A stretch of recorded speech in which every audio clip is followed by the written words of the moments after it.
Hi, Mr. Clerk. It's Councillor Santos joining remotely. Hi, Councillor Santos. This is Tammy from Clerks. You're coming through clear. Thank you.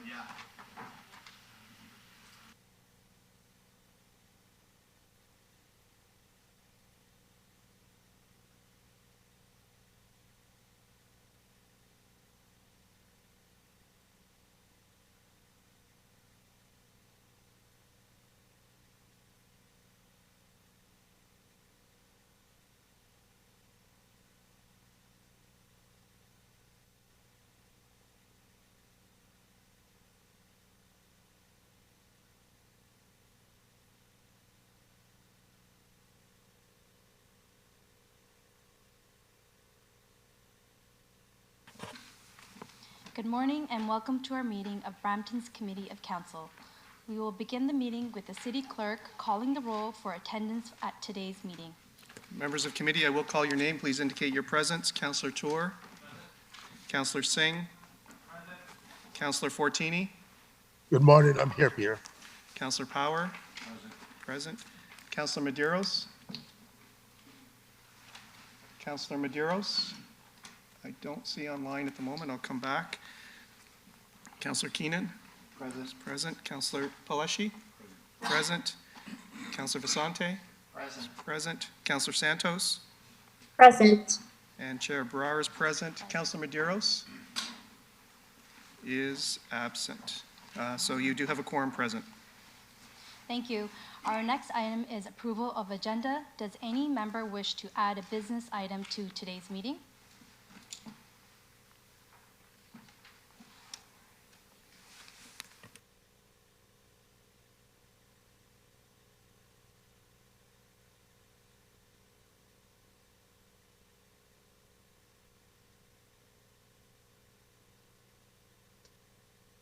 Two items. One is CAO Performance Committee. Just some housekeeping. I forgot to add my name to it, so we'll discuss that when we get there. And the second item is Medical Innovation Committee.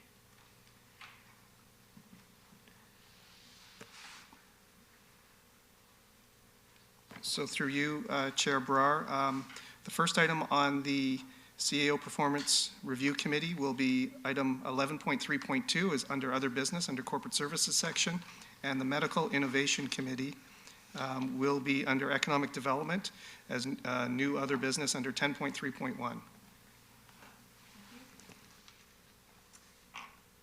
Paleshi, you have the floor.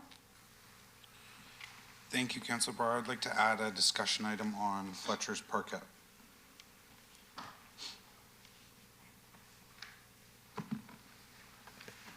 So members of committee, that will be identified as proposed item 8.3.4 under the Community Services section. Thank you. Councillor Vicente, you have the floor. Thank you very much, Madam Chair. I'd like to request that we refer to the December 14th meeting of council, item 8.3.1, beautification of local neighborhoods, and item 3.3.3, supporting and empowering women at the City of Brampton, on behalf of Councillor Santos.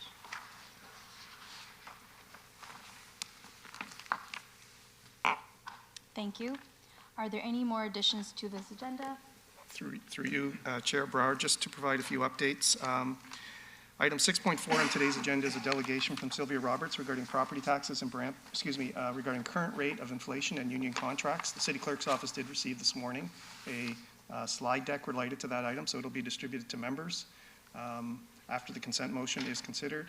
And also item 6.5, a delegation from Sylvia Roberts.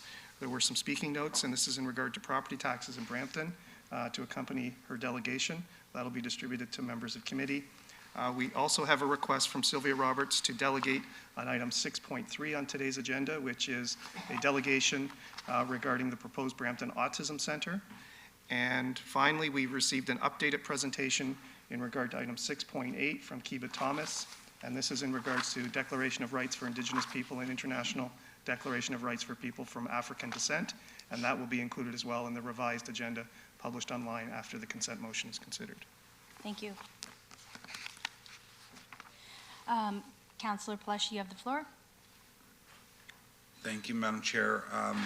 I also wanted to add a discussion item on video delegations.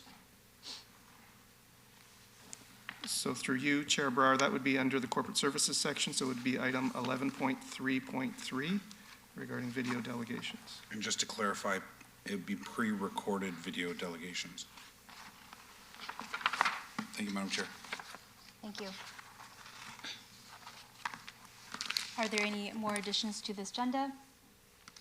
We have a motion moved by Councilor Pleshy to approve the agenda. All in favor? All opposed? Thank you. The motion carries. Do any members have a declaration of pecuniary interest under the Municipal Conflict of Interest Act for any matter to be considered on today's agenda? Seeing none, the clerk will so note for the meeting minutes.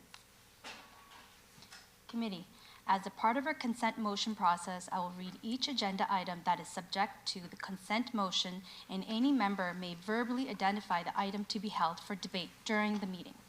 Any item not held for debate will be considered as part of the consent motion and voted on for approval. I will start reading the relevant agenda items, and members can identify any items to be held for debate. 8.2.1 Staff Report regarding CAA Master Plan and Multipurpose Cricket Facility Development Framework. 9.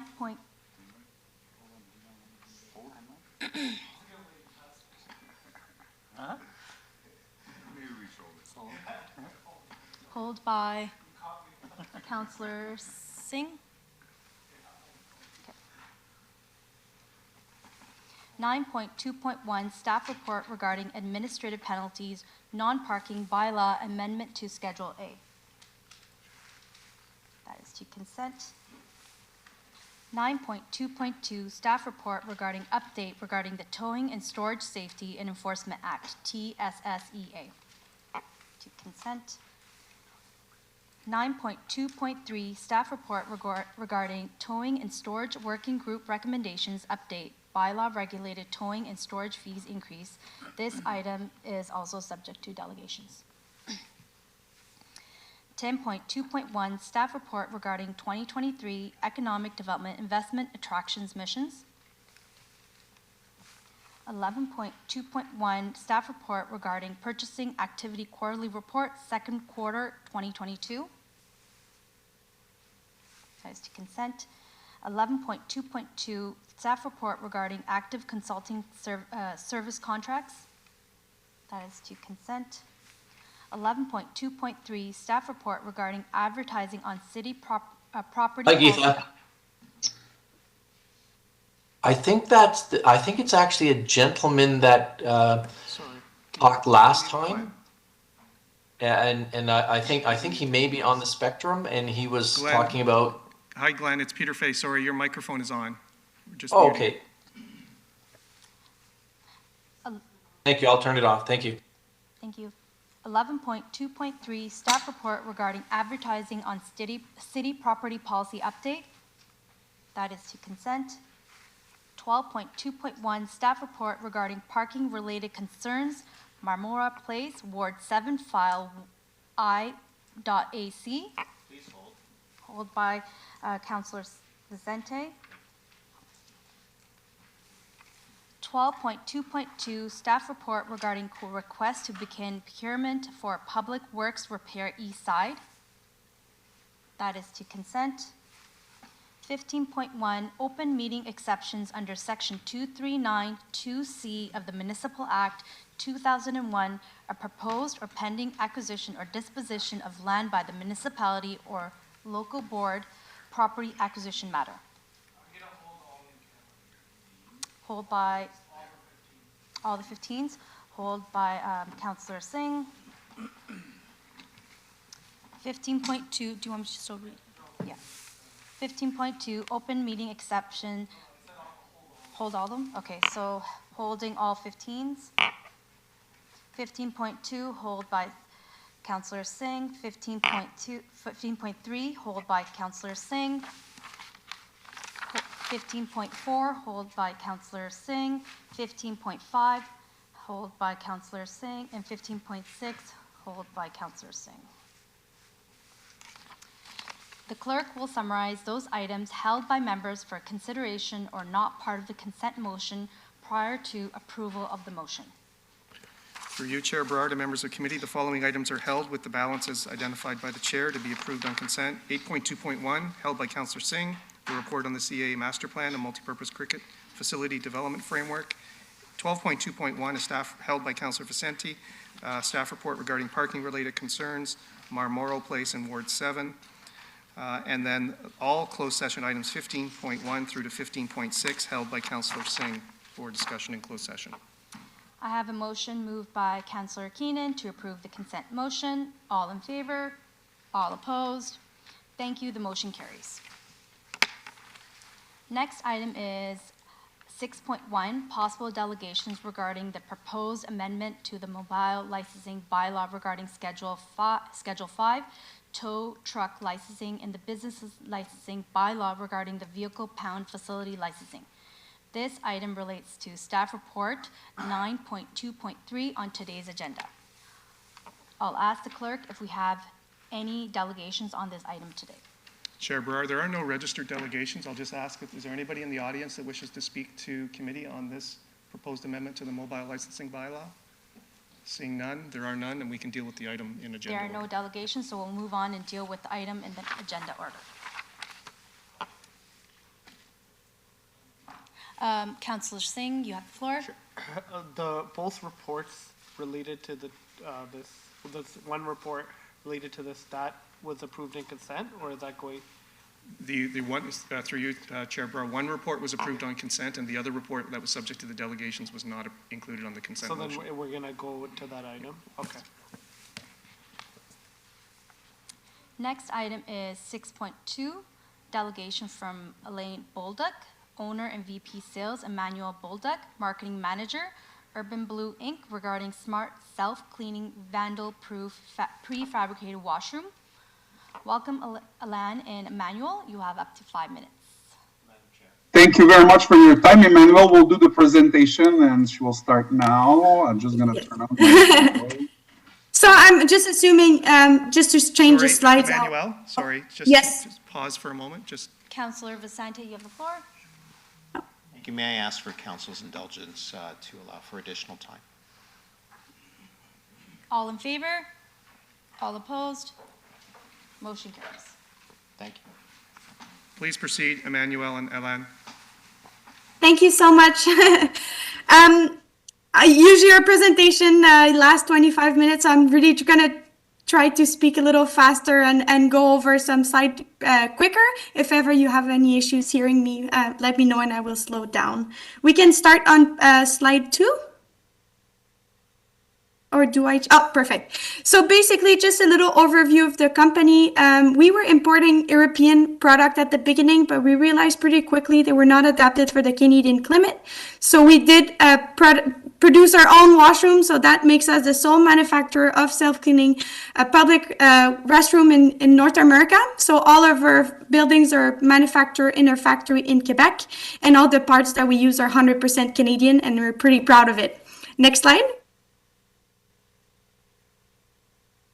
So what we do is a fully prefabricated building. It's a turnkey solution delivered, ready to be used. We provide all architect engineer plans that are already stamped. So it's a peace of mind, very little steps for site preparation. And we do have a project manager that is there all along the way to make sure the installation goes as smooth as it can be. He hires all electrician and plumber. So it's really a turnkey solution delivered, ready to be used. Next slide. We made a building that is as vandal-proof as it can be. We know a lot of cities have issues with vandalism. So the whole structure itself is galvanized steel. The walls, every component inside of the washroom is made of ultra-high performance fiber concrete. So very hard to break. Yeah, we tried even with a sledgehammer, and the damages were really minimal, even with a sledgehammer.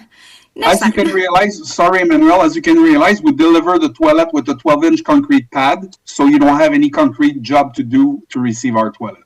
Mm-hmm. We can customize the building to any project that you can have. We can add indoor, outdoor showers, drinking fountains. Our washroom are fully ADA, but to make it even more accessible, we can add a kid or adult changing table as well. There's no problem. So anything related to water, electricity can be added or modified. We can even do bigger buildings by putting multiple big buildings back to back or next to the other. Next slide.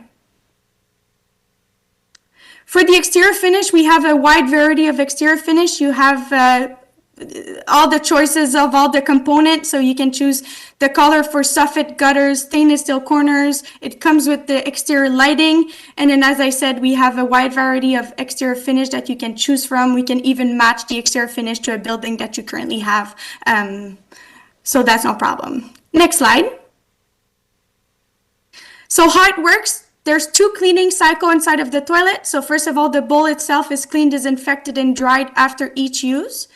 And then we also have a complete cleaning cycle of the toilet. So it's a stainless steel nozzles, little sprinkler on the floor that will start and clean the whole floor.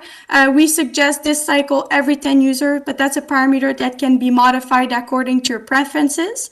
We really tried to make a building that is easy to clean. We know that it's hard to find employees to maintain and to clean the buildings.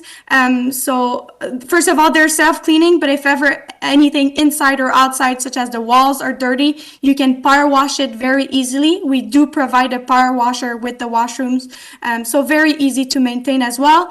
You do have access to an app where you can control all the parameters, and it also sends you alerts. So for example, when the soap or toilet paper is getting low, then the employees will know.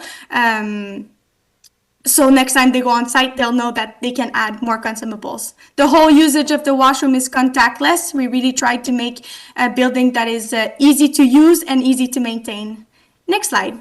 Also, just really important, we have a mechanism to avoid homeless people to stay inside of the toilet. So after the hours when the toilet is closed, we will find out if somebody is inside, the door will open, and we'll call the authority to make sure that nobody stay in the toilet after hours. Yes. Mechanic room, so that's where all the equipment is located. We have 3 heating systems inside of the washroom, so it can be used all year long. There's no problem with that. We really use the premium quality equipment just to make sure that nothing breaks, easy to maintain. All the consumables can be refilled directly from the mechanic room. We can skip the next slide and go to the one after that. Just something I think it's really important. So the 3 heating system, first heating system is the floor who's heated to make sure that nobody slipped during the winter time after cleaning. Second is an air exchanger coming from Fantech in New Brunswick. That's for air exchanging changing the air in the cabin, but also heating the cabin. And the third heating system is in the mechanical room. So if the doors stay open during the winter time, let's say a kid blocked the door, all your heating, all your pipe and all the mechanical room will be heated to avoid any breakage of the water or piping. I just want to tell you, we have 5 more minutes. Super. Oh, perfect. You can go actually to the next slide. We tried to make a building that is as eco-friendly as it can be, so we reduce all the consumption of water and electricity to the lowest. For water, we use approximately half of a flush of a regular toilet. And for lighting, it's only on demand as well.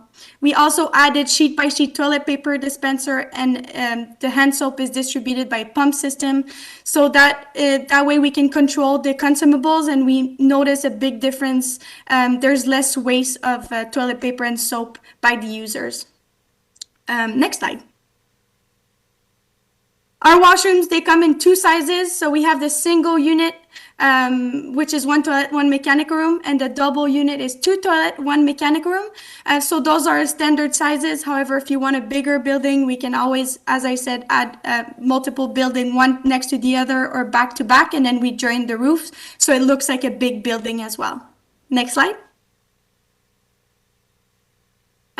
We also had added an anti-graffiti protection on all the surfaces of the washroom. So if there's any graffiti, it can be wiped off in the first 48 hours. After 48 hours, it can be power washed. And then, as I said, we tried to make a building that is as vandal-proof as it can be. So we do have a volumetric presence detector. So that's a presence detector that Alain told you about a little earlier. And that prevents any homeless people to stay overnight. We do send an alert if ever someone decides to stay, so you'll know if someone tries to sneak in after closing hours. And no parts can be disassembled from the user side. It's everything bolted from the other side of the wall. So really on the user side, it's very hard to break, super vandal-proof. Next slide. We also added an antimicrobial and antiviral protection on all the surfaces of the washroom. So that's especially good during a pandemic. We know that mostly all the public restrooms were closed during the pandemic. With our protection, it kills 99.99% of all germs and viruses. That's included in the price of the building. And then if you want to reapply it or not, it's optional, but we can provide the protection to the city, no problem. Next slide.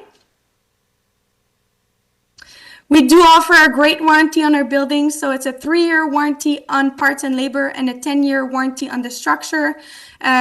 We know that our buildings are very reliable, so we do offer a great warranty. We also monitor all of our washrooms. So if anything happens, we're very proactive. All the parts inside of the washroom, we already have them in our factory. So if anything happens, 24 to 48 hours, we can get the issue fixed. So at least it gives you a peace of mind. So that's pretty much a presentation in a very condensed and short version. I don't know if Alain, you wanted to add something or... Well, our building, and you can find out in RFPs, and some cities, they buy direct because the fact that we are the sole manufacturer in North America, they buy direct. But price for the toilet, single unit is 190,000, and double unit it's 290,000. So it's really affordable. Many cities right now, they went in RFP to build their own from scratch. It costs them at least 40% more than our prefabricated building. And walls were in gyps, no anti-vandal, no intelligence, nothing. And it was like 40% more. Other things that the city realized, like Ajax, like many cities, they're using our toilet. They save in maintenance around 20 to 25,000 a year just by not sending somebody 3, 4, 5 times a day to clean the toilet. So just closing and opening the door, it's a feature that can save a lot of money. So if you have any question, please feel free. Thank you so much. Do any members have clarification questions of the delegation in regard to their remarks? We have Councillor Vicente. You have the floor. Thank you very much, Madam Chair, and big thanks to Alain and to Urban Blue for this delegation.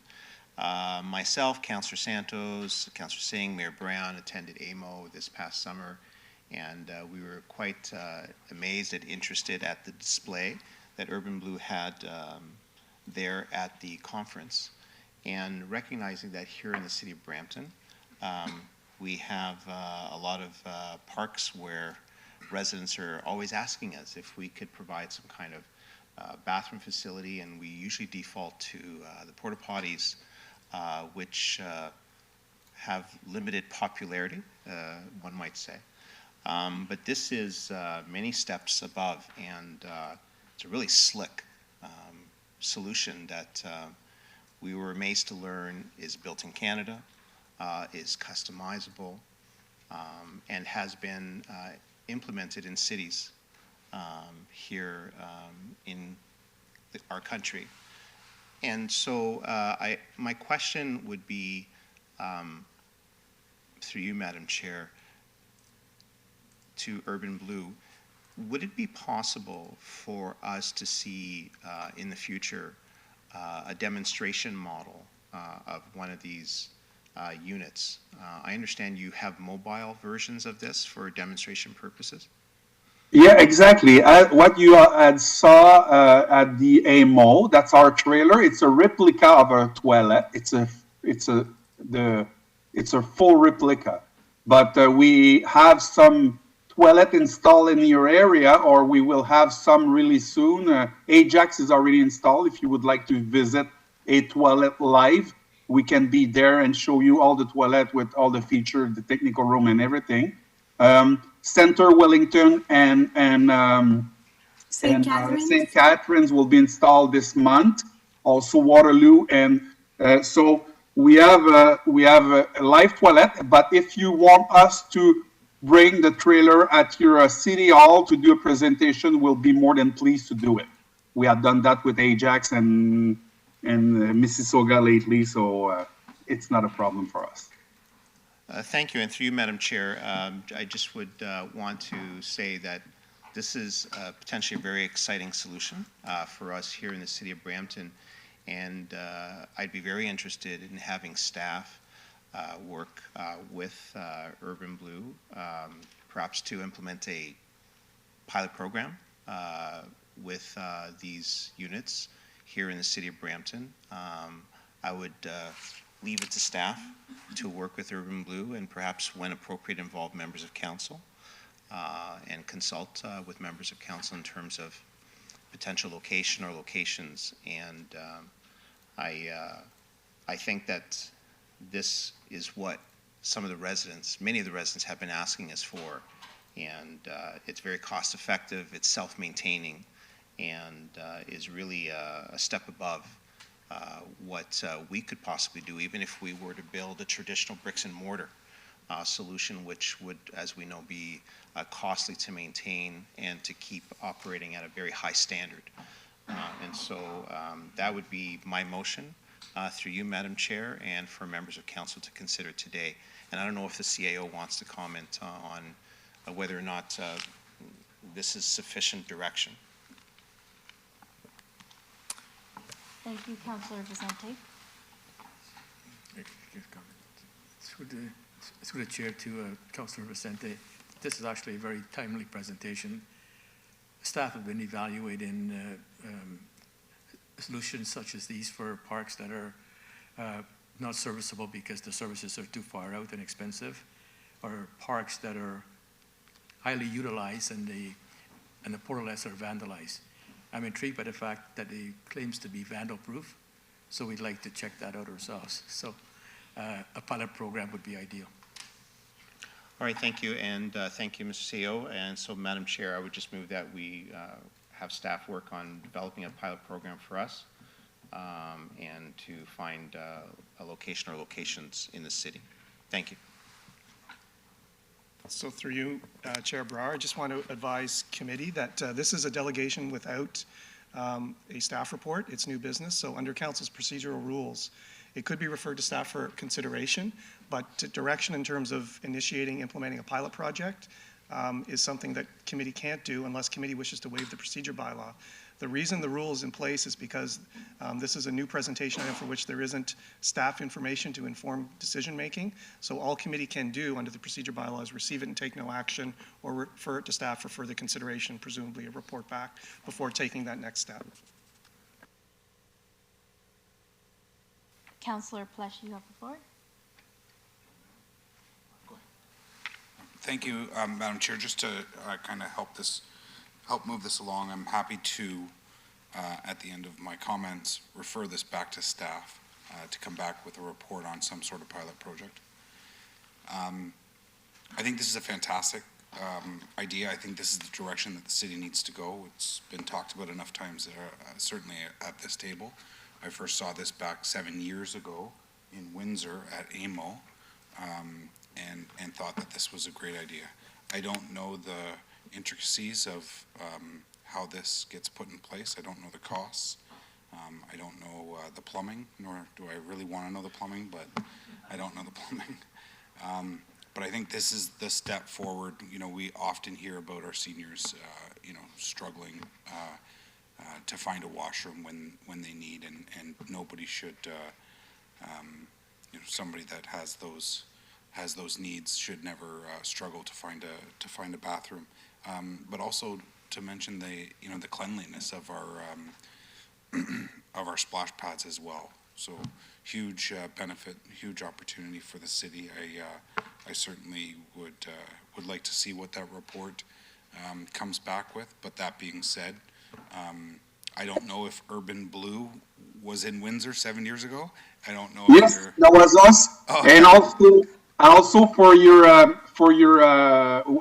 splash pad, we have a toilet. It's a double unit. On one side is a toilet. On the other side is a big mechanical room where you can put all the splash pad, mini foams, and everything. This design has been already installed, and so just for your information. No, and that's excellent. And, you know, I'd also like to see how we can incorporate this in new developments as well. So, and also for your problem of not electricity, but water and sewing, toilet can work with a well and a septic tank or holding tank also, just for information.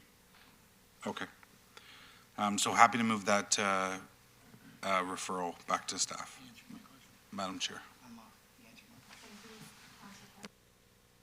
Councillor Vassanti, you have the floor. Yeah, thank you, Madam Chair. So recognizing as the clerk explained that it would be a referral to staff only, correct, Mr. Clerk? That's correct. Yeah, so that, I know that's how it was worded before, so that would be the motion. Thank you. Thank you, Councillor Vasante. Councillor Singh, you have the floor. Yeah, I just want to say this is one of the major issues I hear, especially when I visit parks, the washrooms, the cleanliness issue, the accessibility.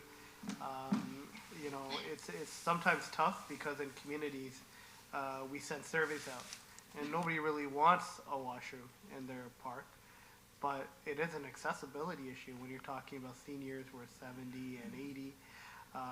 You know, they have bladder issues, they can't run home, and so we've had major issues in parks, so a project like this is very, I think it will be a fruitful exercise. I know Councillor Vicente is eager to get this going, and I think a report back is wise, and maybe we can also lay out what the pilot project looks like, have the procurement ready to go, so if council does approve the report at that time, everything's just back to back and ready to go. But I look forward to seeing the results this pushes. Thank you, and I'll be supporting the referral. Thank you, Councillor Singh. Councillor Medeiros. Thank you through you, Madam Chair. I agree with all the sentiments. I actually, that was exactly my question, which was around a staff report coming back, because we wouldn't want a single source, an intention to do a pilot project, because I learned my lesson with, I guess, the scooters, where I know we initiated a pilot project and there was other companies that came forward. I confess this is a very interesting solution, looks great, but I just don't know in terms of the market what's out there, and I guess in the staff report coming back, it'll guide us in terms of what the need is across the city, and if also as part of the report coming back in terms of any costs additional to the city, because I do see smart self-cleaning, which is a great concept, but then after, in terms of from an operations perspective, you know, staffing hours to take care of these, and you know, do we have an idea or sense of, you know, would this be blanketed across the city, or major parks, or would it be divided per ward? So if that part of that information could come back, but, you know, I do confess this is a very interesting solution, and it was a good presentation. Thank you. Thanks. Councillor Santos, you have the floor. Thanks so much. And again, agree with all of the sentiment. And when I was at AMO with my colleagues looking at this particular product, I was impressed and excited. So I'm excited for the report to come back. A quick question on accessibility, though, and I'm sorry if I missed it in your presentation. I'm assuming that the accessibility issues with seniors and various others with mobility devices, that's covered in this product? Of course, all our toilets are ADA approved, and also we offer as Emmanuel said during the presentation, a adult changing table, so we can have a baby or adult. But when you have an adult, it can be used for both. So yes, it's fully accessible, and we will adapt our toilet for the local specification also. Just give you an example, in 10 provinces, we have 10 different specifications for handicap, but we'll follow the Ontarian and Brampton one. Thank you, and thank you for bringing up the baby changing table. That's great. I didn't even think about that one, but thank you for bringing that up. So yes, I'm obviously in many of our seniors groups and clubs that we talk to in meetings in various parks. One interesting thing is that while the seniors need it, some other residents have complained that they don't like portalettes and porta potties because it makes the park look a little bit run down. And so something like this is going to be very beneficial for us to check out, and I look forward to the staff report and happy to support the referral. Thank you, Councillor Santos. Councillor Keenan, you have the floor. Thank you, Madam Chair. So great presentation. Obviously, all of our colleagues clearly agree that it was good and it's needed. My question through you, Madam Chair, to staff is what would be the timeline on this report? What are we looking at? Through the chair, we can certainly bring it back before budget, or we could incorporate it into the budget request as well, which would be February, roughly. Yeah, into budget, okay. But yeah, I want to make sure that, obviously it's something that we're going to want. We just want to make sure that we have costing and stuff, as well as making sure, like Councilor Madero said, that we're looking at see what else is out there as well. Yeah, Thank you. Yeah, staff can commit to bringing it back for budget. Thank you. Thank you, Councillor Keenan. Councillor Singh, you have the floor. Quickly, Councilor Keenan brought up a good point. What else is out there? Maybe what else other financing models are out there? Lease versus rent versus purchasing.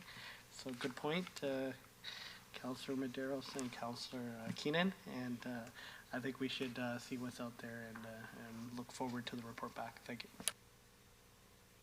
Thank you, Councillor Singh.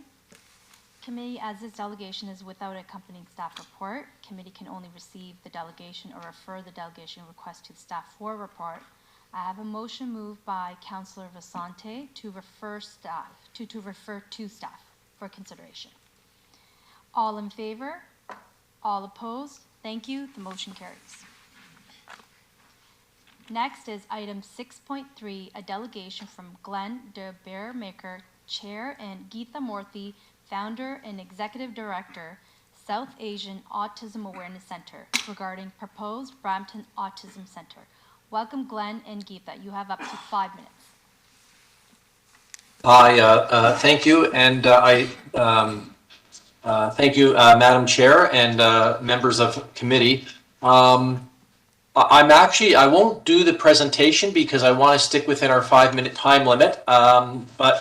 So let me just start off by just saying congratulations to all members of Brampton Council for being elected to serve the public on Brampton Council. Public service is an honor, and as a former city councillor, I can tell you it'll be some of the best years of your life. So whether this is your first term or your 5th term, you're going to do some amazing things in the next 4 years. I know will be very exciting for you. I'd also like to very quickly just acknowledge the staff that our Autism Center worked with in the city of Brampton remotely via Zoom. Melissa Key, Cheryl Waters, and Rajat Gulati, worked with us for about 8 months to get to where we are today. All of them were professional, respectful, supportive. They're just gold star staff, and I just wanted to make you as councillors aware that when you wonder, are our staff giving people respect and good customer service? Certainly with the staff we've dealt with, they've been absolutely fabulous. I'm here today, and Geetha's here as a backup in case there are questions that I don't have the answers to. So I'll be presenting, and I'm asking that City Council today vote in favor of creating a partnership between the City of Brampton and our charity to create a Brampton Autism Center. And we're asking you to support a number of motions that we have sent to you in this PowerPoint and in correspondence that we've previously sent to each and every councillor. And we're asking you to do this based on the City of Toronto model, we'll call it. Actually, that might be a good slide to rest on. In Scarborough, the City of Toronto provided the bricks and mortar for our charity to create an autism center. And the center has gone from helping 2 children in Geetha's basement. We help now over 6 600 children and their families with wraparound support. Everything from in-house doctors, nurses, speech therapists, physiotherapists, mental health professionals, social workers. We have a crisis intervention team. We have an entry to school program. That's 600 children who are getting incredible support that weren't getting it before we partnered with the City of Toronto. It was done at a much smaller scale. So we're asking the City of Brampton to do something similar to the City of Toronto and help our charity by giving us a place to operate from, the bricks and mortar, if you will. Our ask specifically for Brampton to provide a space, 10 to 15,000 square feet. I'll get to that in a minute, to fund any necessary renovations to the building, again, if necessary, and fund the annual operating costs of the building. So I'd like to address the recommendations, some of the recommendations we're hoping you'll adopt today. Number one, we would ask council just to endorse the concept of creating a Brampton Autism Center that is 10 to 15,000 square feet. So your staff have direction that this is something that is supported by council. You did that back in March, but we think this is a new phase now that we're at a different part of the journey. So we would ask that you council endorse that as a principle. Two, we're asking that council endorse establishing a Brampton Autism Center within an existing or future city building or other appropriate location as a long-term facility. So we're hoping that the City of Brampton, like the City of Toronto has done, can provide space either at a community center, a library, a sports facility, or some maybe a parcel of underutilized or unused land as a long-term goal. The other thing, of course, is that we are dealing with one of our supporters is actually a developer who's building in Brampton, and he's suggested that one option may be for a permanent home, a public-private partnership where he as a private company would essentially donate 18,000 square feet of a condo, an entire second floor of a condo building, and that would involve negotiations with the city and approvals and things like that, but there are different options in the long term. But we're hoping that the city council will approve either helping us find a long-term home in a city facility or some other opportunity like a college or a private developer if that comes up. We are asking, your real estate staff did go through the inventory of what you have. There was nothing that was available. There was one site that was about 3,000 square feet that was just too small for us, and that was only available for a couple of years. So we've suggested when we're requesting, if the council can give us a grant of about $40 a square foot, that equals about $400,000 a year for a 10,000 square foot space. That would allow us to go to the private sector, find a really good space similar to the one that you're seeing on the slide here, that we would be able to use to bring in hundreds and hundreds and hundreds of children from Brampton into our autism center and give them the support and love and care that they need. There's two other quick ones here that I'll go over very quickly. And again, we've emailed this to you, so if I'm talking too fast, you can look at it within the materials we've already submitted. We're also asked providing a one-time grant for renovations if necessary and subject to your staff's approval. If we found a building like on the slide that you see here, this is actually the after picture. This was a 11,000 square foot space that the City of Toronto allocated to the Autism Center, and we pay a rent of $2 a year. And so the floors used to be concrete, the walls were all cinder block. You can see now we have nice padding along the walls in the basketball courts, and the chairs. It's like a multi-purpose room. It's fabulous. So if we needed to do renovations, the cost may be up to $500,000. If we were able to find space that was formerly used as an international school or a yoga studio or a doctor's office, the cost would be much smaller. Hi, Glenn, it's Peter. I just want to remind you, you're at your 5 minutes. You're over your 5 minutes, so. Okay, I have one more point. Could I finish that one point, if that's okay with the councillors? Okay. Glenn, so the committee has just approved more time for you, so please proceed. Okay, I just my last point or submission to your council is that we're asking council to direct staff to continue to work with our charity to identify opportunities for providing services to special needs children and their families, such as respite care, group home living, lower income rental accommodations, and other assisted living facilities within Brampton, including the possible use of city or public property. And we have that request to you because children with autism become young adults, then they become adults, and their parents who are 65, 75, 85 years old sometimes reach a point where they really, at 80 years old, cannot care of their adult children anymore. It's very difficult for them. They need some supportive housing to make sure their child is safe. And of course, all parents, when they get to be 75 or 80 years old, have a fear that when they pass, when they're no longer on this earth to help and support and protect their special needs child, there'll be nobody there to protect their child. So we're hoping that we can work together with Brampton staff and counselors to come up with some really good innovative solutions to make sure that all members and all people in the city of Brampton get the support and love and care that they need. So thank you for the extension, Madam Chair, members of council, and I know the report's in camera, but I'm here if you have any questions. Thank you, Glenn. Do any members have any clarification questions of the delegation in regard to their remarks? Councillor Keenan, you have the floor. Thank you, Madam Chair. So I first want to say that this is a great program, a great incentive. My wife actually worked in an autism center called Shining Through. And what we found, or what she found, was the expense of it on the families to get the resources that the children and the families needed. And if you didn't have the money to afford it, those children were then put into the regular school board. Once my wife found that out, she moved into the school board and became an EA so that she could provide as much assistance to the children as possible. So I know this is well needed. I know this is something that is great. So I do have a few questions around it.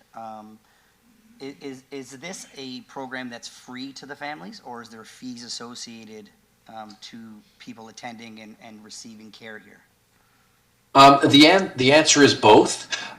We do have a fee-for-service model, and I'll say there's good news and bad news. The bad news is that the autism families with autism have traditionally been underfunded. You may have heard a few years ago the provincial government tried to actually, in our opinion, cut dramatically the funding to the autism services. That was met with outrage. They have actually corrected that problem. There's more money coming. So parents are being given by the provincial government grants where they can go and then pay for services that they believe are best for their children. So some of the funding is from the provincial government, but it comes to the parents. So for those parents who do qualify for funding, and we help them qualify for funding, you don't just walk in a door and get it. You have to be tested and you have to get certificates. And that's why we have in-house doctors and nurses and therapists and people who can diagnose the children. But once you get that okay from the province, you have, I'll call it a bank account, and you can come and pay for our services. There are some families that even with that help, they cannot afford all the services that they need. So we provide that for free. There are many low-income families that today don't get the support from the government and they cannot afford the services. So we actually provide those services for free. We had up until COVID, and actually Mayor Brown attended some of our galas in the past. We had an annual gala that raised about net $250,000. So we would take those donations, that $250,000, and subsidize the fees or waive the fees completely for young people. So part of our job, and we're asking Brampton for a financial contribution. We will raise as a charity in the first 12 months over $1 million through fundraisers, through the private sector, through the federal and provincial government. So we make sure no child is turned away. And that's why our job is so hard. We are helping 600 children right now. We do have a waiting list now of 200 children still waiting to get in, and the City of Toronto's approved an additional 10,000 square feet of space for us, so that we can help those children. But no child is going to be turned away from the Brampton Autism Center. Thank you. And last question through you, Madam Chair. Is this the center, I guess, that you have in Toronto? I'm assuming is for Toronto families, and would the Brampton Center be strictly for Brampton families? My response is yeah. We have not sat down and signed any agreements with the City of Brampton, but my response is yes. The population of Brampton is somewhat larger than the population of Scarborough. So this would be, I will call it a Brampton first community. We will have, the only problems that we're afraid of, if we open a center that can help 150 children, there'll be 250 children and their parents banging on the window to get in.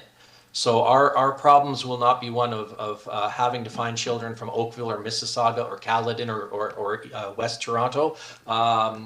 They will be, those children in the Brampton Centre will be from Brampton. Great, thank you. No more questions, Madam Chair. Thank you. Councillor Pleshy, you have the floor. Thank you, Madam Chair. Nice to hear your voice, Glenn. It's been a while since we sat on TRCA together. It's been 7 years since I've been involved with autism awareness, and you know, moving that motion last time for showing, you know, the support of City of Brampton to this campaign, this very special cause. I'm happy to see if we can continue the relationship and move something forward. And I can say, Glenn, you know, I've heard from a lot of councillors around this table inquiring as to this, wanting to support. I think we just at the, you know, at a staff level need to be able to have those discussions to see what else is there. There's certainly partnerships with the private sector, but there are also partnerships with places of worship that provide you know, somewhat of similar services, not services like this, but there's opportunity there as well. So I want to see if we can take this one back, if we can, you know, knock this one out of the park and hopefully get something that's fantastic and, you know, that best suits the children that need it.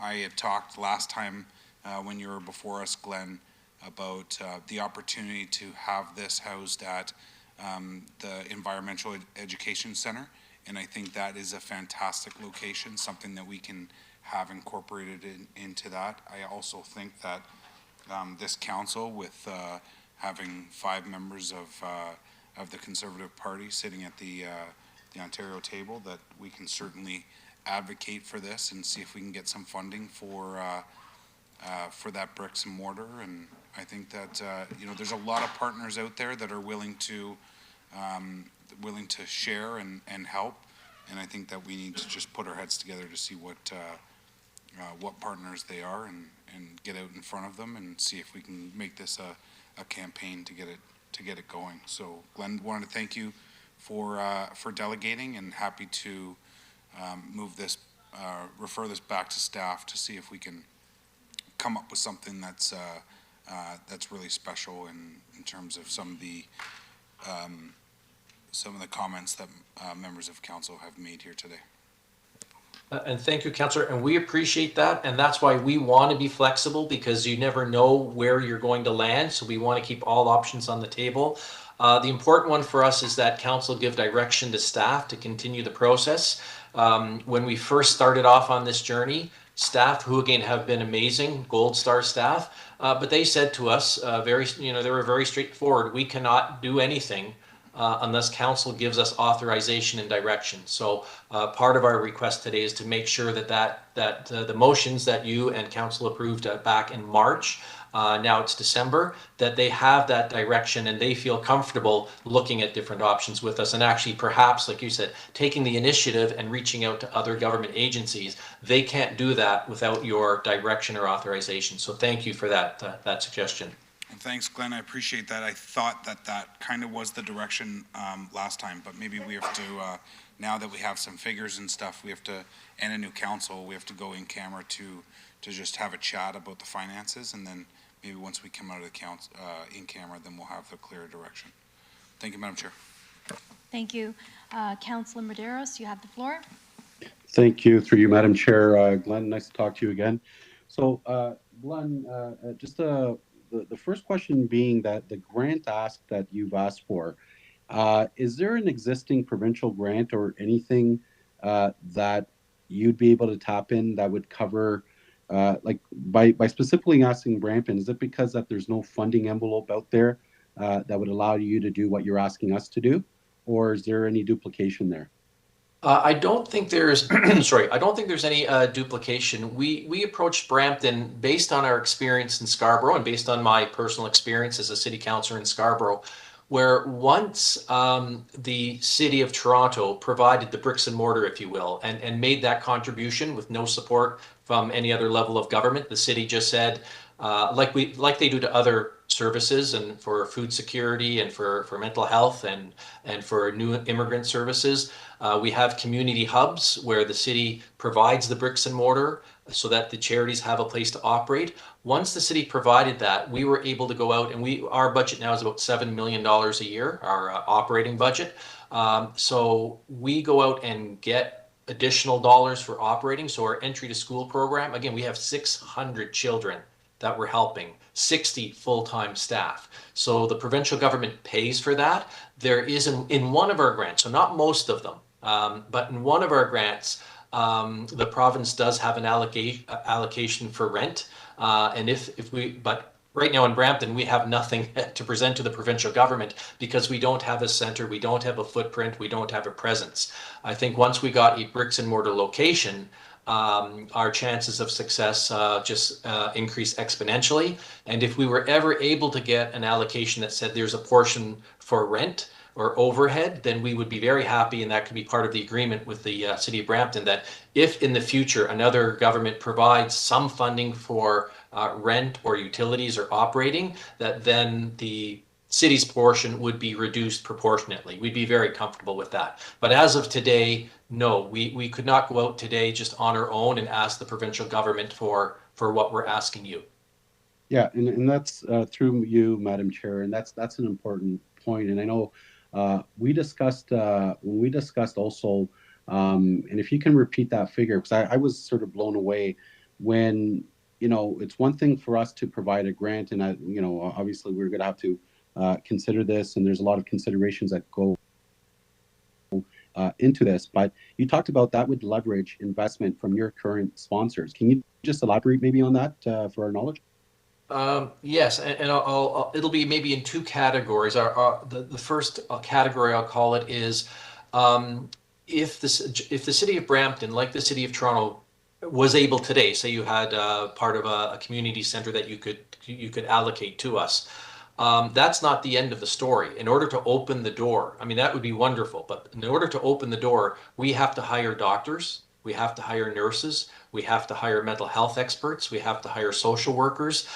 There's a big wraparound, we call it wraparound support of the families that walk in the door, because they often don't have just one challenge, but they have many. So right now, our annual budget, we raise about $7 million cash. That's not in-kind contributions, we get those as well. That's not volunteer contribution, we get those. We have over 150 volunteers helping us, we get that as well. But just cash on the table or cash in the bank, we raise about $7 million a year. Our annual gala raised about $250,000 a year. So like I had said earlier, so we understand that there are some families that simply do have no access and can't afford it. So we let them in for free. And families who are maybe middle income will say, well, you know, the service is this much, but we'll give you a 50% discount. And that means that children can actually come in and learn and get therapy, versus if it was higher, they either wouldn't or they might get a couple of classes. And if you have a special needs child coming in for 2 or 3 classes,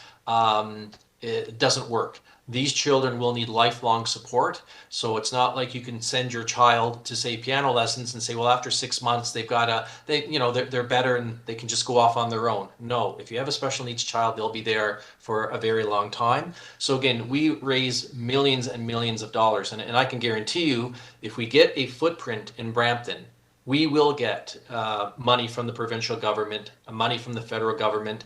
We have, lots of corporate sponsors. That was in the PowerPoint, but, whether it's Bad Boy Furniture, Canadian Tire, real estate firms, investment firms, we raise millions and millions of dollars every single year. We don't do it in Brampton because it's just geographically separated from us.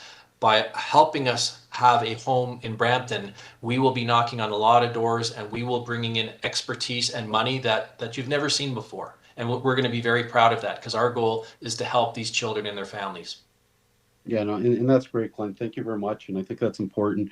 My last question through you, Madam Chair, Glenn, if you can elaborate too, I know there's been some informal discussions with a possible developer in my area, in mine in Councillor Keenan's area, but timing is somewhat. So part of your ask might be just a temporary sort of solution, looking forward to a long-term solution that could be found through community benefit. So maybe you can just allow us to know when staff go away. That's also a consideration as part of a community benefit of some form of new build that you would be open to at a longer term, meaning that they meet the requirements of space, et cetera, et cetera. Yes, you're correct, Councillor. When our charity approached the City of Brampton, we were hoping that, like the City of Toronto, I mean, the City of Toronto found us initially 11,000 square feet of empty space they had in an industrial unit that they owned. The city spent $1.3 million to renovate it, so it was accessible for our children. And then, pow, like just. We've raised millions and millions. We've helped hundreds more children. It's miraculous what's happened out there because the city gave us the foundation. So we approached the City of Brampton hoping that you would have space and that would be, I'll call it instantly, our long-term solution. But your staff did their due diligence. There's nothing available in your real estate portfolio at the moment. So that's why we're looking at this annual grant as an interim or short-term solution, while we work in cooperation with council and your staff to find a long-term solution. One option, it might be in one of your municipal buildings or another level of government building or piece of land. Another option, like you've just mentioned, and we do have permission from the owners to mention their names and say this publicly. So the I Squared development, that's building the Stella condos, and I think it's a multi-phase project.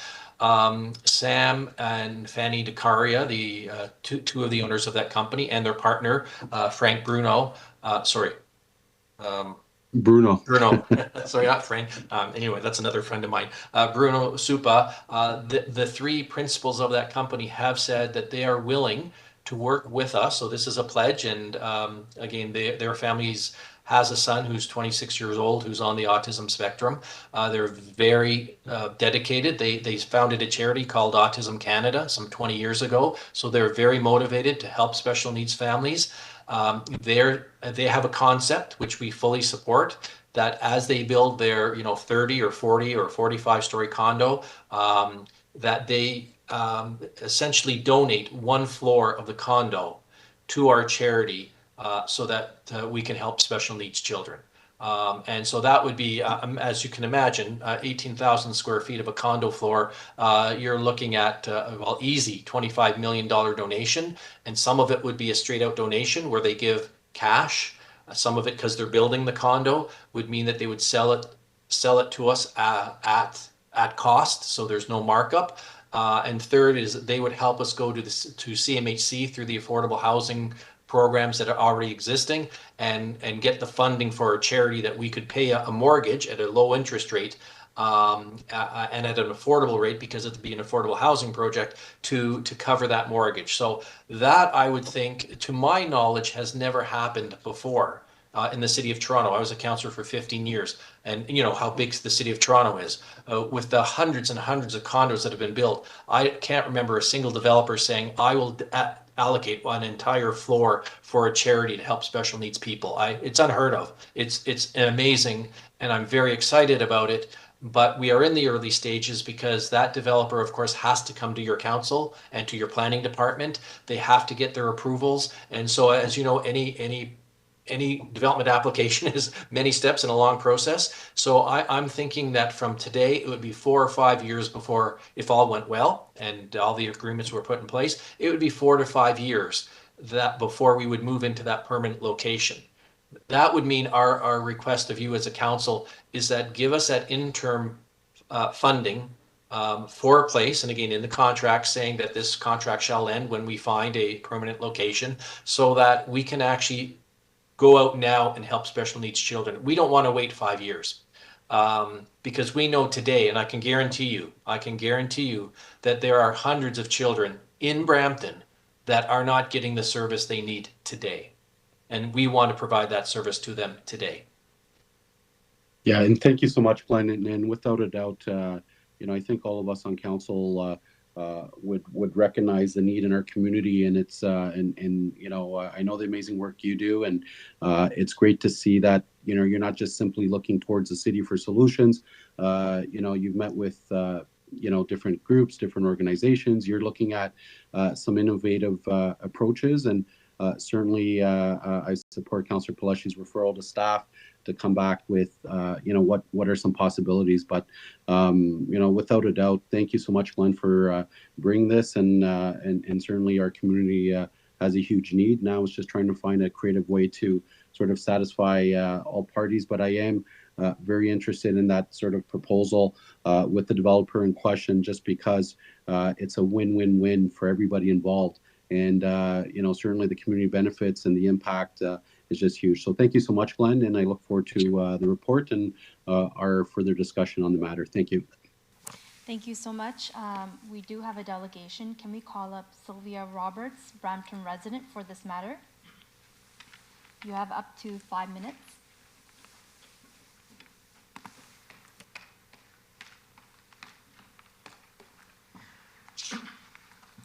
Hello, my name is Sylvia Roberts. I am a resident of Ward 3. As those of you here for last term know, I did delegate when they were here last time. For Glenn's reference, I am A, not a man, and B, I am very much autistic. It is very much a lifelong condition. When I come to council, often I fulfill the role of what's often known as a minority report. When a committee does a study of something and there's things that get left out because a report is meant to come up with, here's one course of action. And so necessarily that pretty much means all of the things that might not necessarily show it in a great light just get dropped off to the side. For this, it's a case of ABA is fascinating in that it's very difficult to find anything that has such a poor quality of evidence that is anywhere near this amount of money. The studies tend to be very small. There's no control. I understand there's issues in certain cases of having randomized controls, but part of the issue is because you're dealing with children, it turns out children grow up and as organically tend to improve in things as part of childhood and normal human development. And so when you do studies of this, it's actually very difficult to pull apart what is the benefit of ABA and what is actually normal development, because it doesn't seem like, okay, we're gonna spend $20,000 a year, doesn't seem to do $80,000 a year, we're spending 40 hours a week, it doesn't seem to do much more of a benefit. It's a bit of an issue. ABA has had issues. Initially, one of the major things that they involved was beatings, because Varlovas didn't actually see autistic people as people. They saw us as technically human, but not actually capable of personhood. And so effectively you have to use force. The psychology profession has moved away from behaviorism. In fact, at this point, even animal training has moved away from it because it turns out it's cruel and inhumane to dogs too. It was also used significantly as part of conversion therapy for LGBT people, and it didn't really work. The Judge Rodenberg Center in the US is known for using electric shocks for things like not taking your coat off fast enough. For reference, these are more powerful than a taser, and that people there have to wear them, and it's administered remotely. And in some cases, the shocks are administered to people because they're tensing up because they were just shocked. And this is considered an organization in good standing with ABA International and advocates for shocks at their conferences. The overall treatment has serious issues. The organization behind it for ethical standards has serious issues. The evidence behind it, as does this work, has serious issues. So I haven't read your report because it's in camera. And while I can get a lot of information from staff, in camera is one of those things that I neither get nor do I want anyone to provide me, because that puts anyone at the city in serious trouble. These are some of the things you need to be mindful of. AAC, Augmentative and Alternative Communication, is extremely useful. I know of an autistic woman who was diagnosed, I guess you'd call it level 3 autism. She was basically considered too intellectually disabled to amount to anything. The reality is what happened was she was deaf, and because ABA focused on speaking, they just kind of ignored that. And so her dad put in a lot of effort and using like pictures to help figure stuff out. Eventually she was able to learn sign language, acquire language. She's now in university and is fluent in 4 languages. So it's a case of just because someone has been assessed as low functioning, even very low functioning with intellectual disabilities, it's not necessarily the case. And it's things like focusing on acquisition of language overall, as opposed to speaking. I know parents really want to hear their child to verbally say, "I love you," but what's most important for the child in the long term is language. And I have not seen anything suggesting that they prioritize the needs of the child over what the parent wants. Sylvia, you have 30 seconds. That's actually the rest of my delegation. Thank you. Thank you so much. Are there any other questions on this item? Councillor Palashi, you have the floor. Thank you, Madam Chair. Thank you, Sylvia, for coming down and talking from the heart. What would something like this, do you think, mean to children that are on the, I don't know if I can even say spectrum, or just autistic in general? What do you think? How do you feel about this?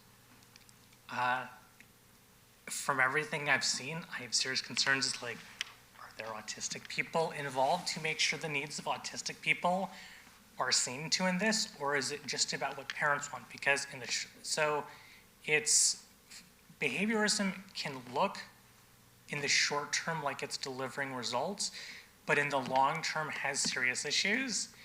Behaviorism has serious issues with, it can't really understand concepts like consent or autonomy, because one of the things that a lot of autistic people end up learning from this is that just because someone is touching, an adult is touching you in a way that you don't like, you don't have the ability to say no, and that you don't like this and it causes you distress, which can leave autistic people extremely vulnerable to sexual exploitation and other forms of abuse earlier.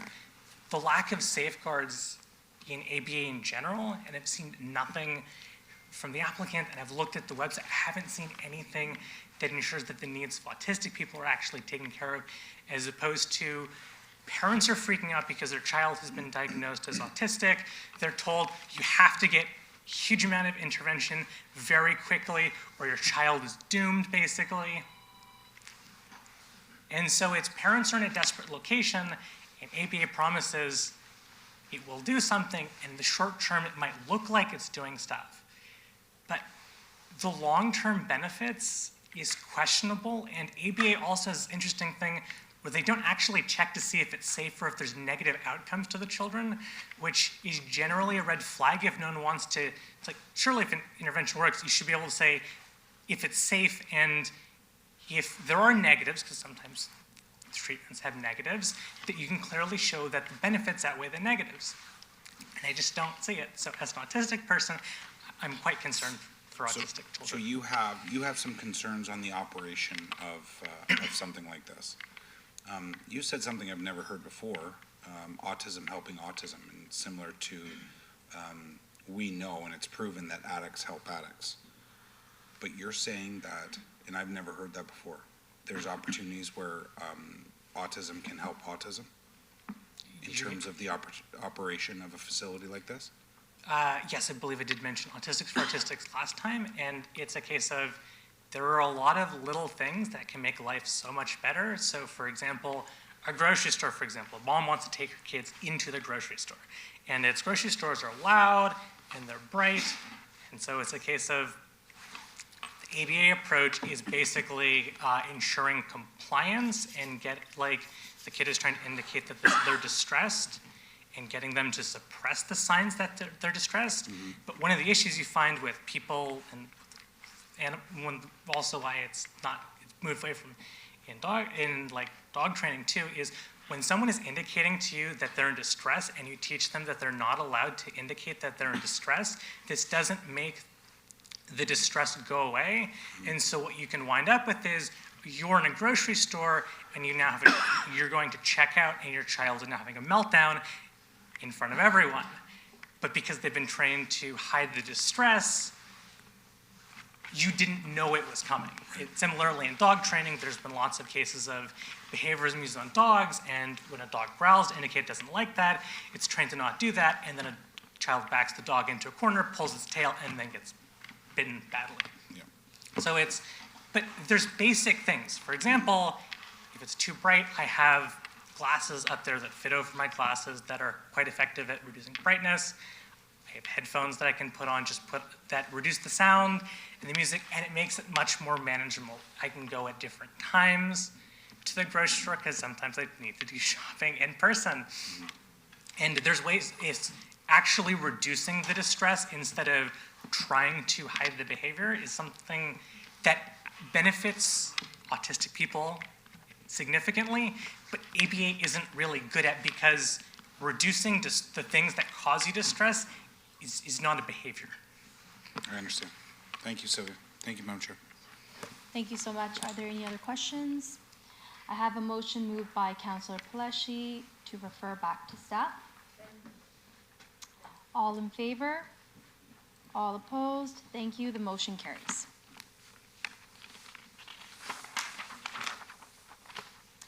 Next is item 6.4, a delegation from Sylvia Roberts, Brampton resident, regarding current rate of inflation in union contracts. Welcome, Sylvia. You have 5 minutes.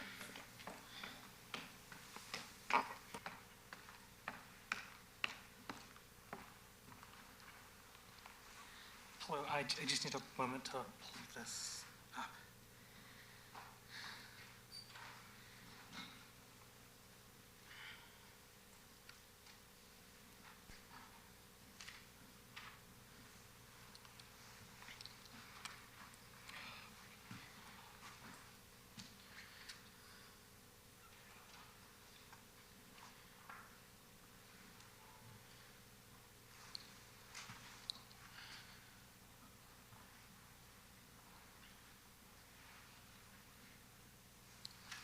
Sorry, on my phone, I'm having difficulty pulling up the speaking notes. I have speaking notes attached to this, so you'll be able to read it but on my phone. So my name is Sylvia Roberts. I'm a resident of Brampton, and I followed council quite closely. One of the things I followed is the housing situation. We have a serious affordability issue. So I started looking at what is the impact on wages, and so when childcare, the federal government's like, yeah, we're going to do licensed childcare. It's like, okay, where are the people who are you're going to make it cheaper? Great, that's for families that are getting childcare. This is a huge benefit. There's also going to be more demand because it's genuinely beneficial. And where are the people going to live? And then I started thinking, okay, what about city staff? No one has asked me from city staff to do this. I have told CUPE that I was going to give this delegation, but I did not give them any advanced copies, and I didn't get any special information or anything like that. I'm just here as purely as a resident concerned about this. Next slide, please. So in housing prices have been going up significantly. So in Brampton, the average rent of a one-bedroom is $2,100. So in order for that to only be 30% of your income, assuming gross income, not accounting for things like taxes, which at $84,000 is probably 30% or more of your income, right there. So your actual bed is much lower. It's $84,000. And it's not just rents, food prices have also gone up quite significantly. The QP 831 contracts were negotiated. The assumption was inflation was going to be 2%, and so the numbers were based on that. Next slide. So here is the top end of the outside bargaining unit for the pay scale for right now. So remember, for rent to only be 30% of your income, you need to make $84,000. As you can see for the outside section, the highest paid person for right now is making just under $72,000. That's $1,000 a month short.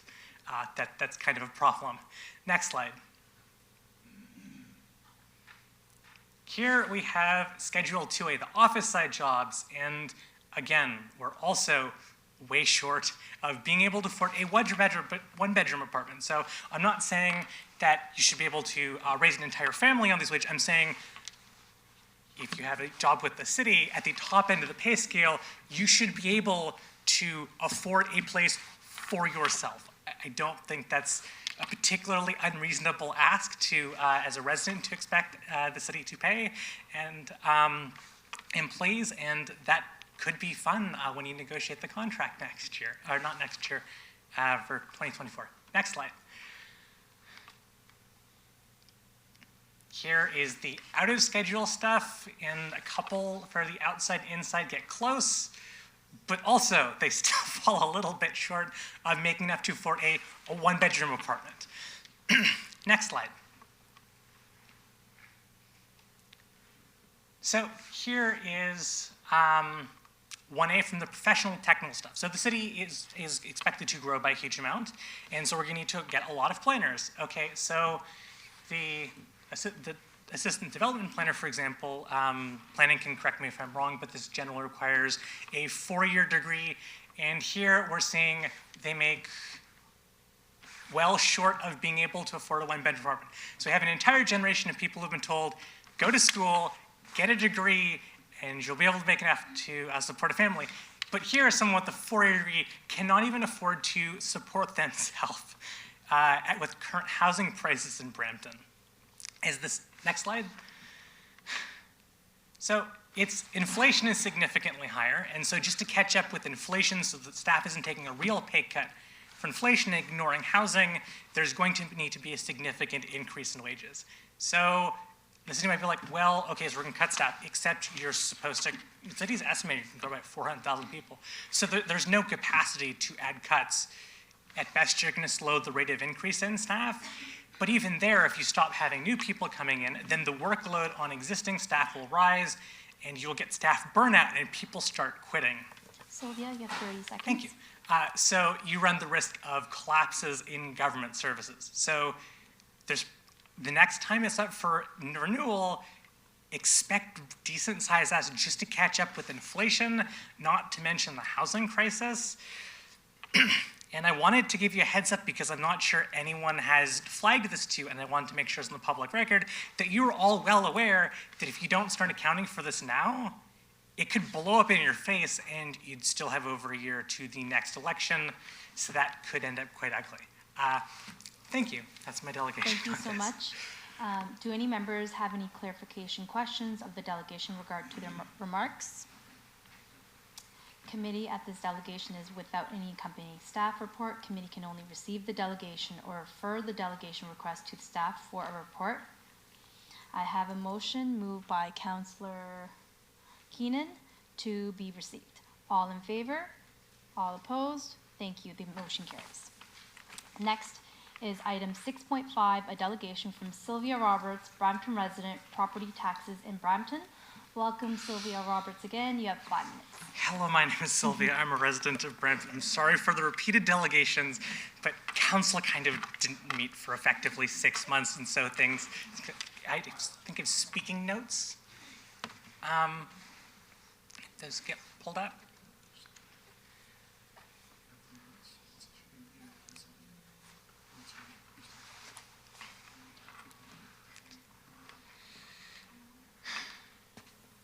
We'll just bring it up in a moment, Sylvia. I've just paused your time. Okay. There is a one-page sheet of notes that you submitted. Yeah.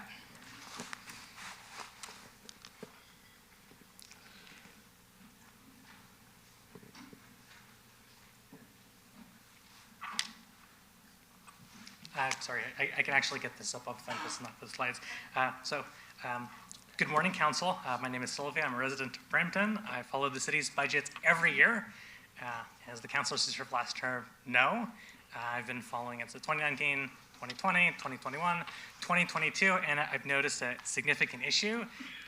Council does not seem to have demonstrated that it understands how property taxes work, which is kind of an issue given that it's half a billion dollars a year, and the majority of your operating budget. So I wanted to, because it didn't seem like staff had filled in council for inexplicable reasons. Perhaps council needed to request a workshop in order for it to be explained to you.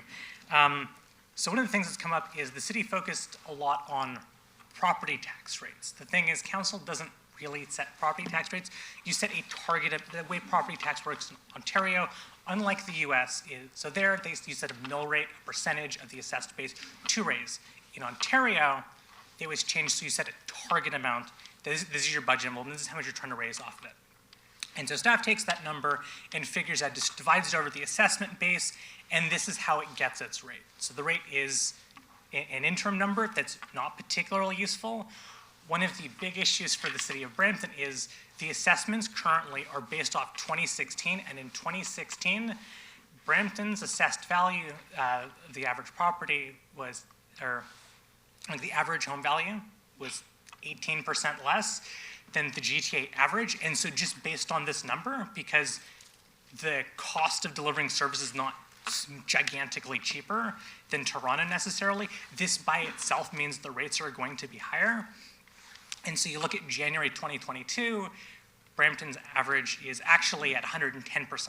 This means that regardless of what you do on how much you're trying to raise, property tax rates are going to plunge gigantically just because you've gone from a fair bit below average to above average. In fact, of the last 10 years, I think the last time rates actually went up was 2009, and that's just because the assessment value has grown faster. And the next time it's reassessed, it will grow up much faster. What you decide of if we're going to do a 0% tax increase for a 2% increase, because of how big the impact the assessed value has on this, those numbers are effectively irrelevant on the impact of rates. And what you need to be working on is demonstrating to residents that the city services provide value. I've been through the budget. There is not some gigantic item line nibbled pork, which is tens of millions of dollars disappearing to a hole. In general, I found city services to be quite well run. The clerk's office is quite well run. The election, despite being held on Diwali, seemed to go off without a hitch. Your two largest items in terms of gross are transit and then fire. In terms of net, it's fire, then transit.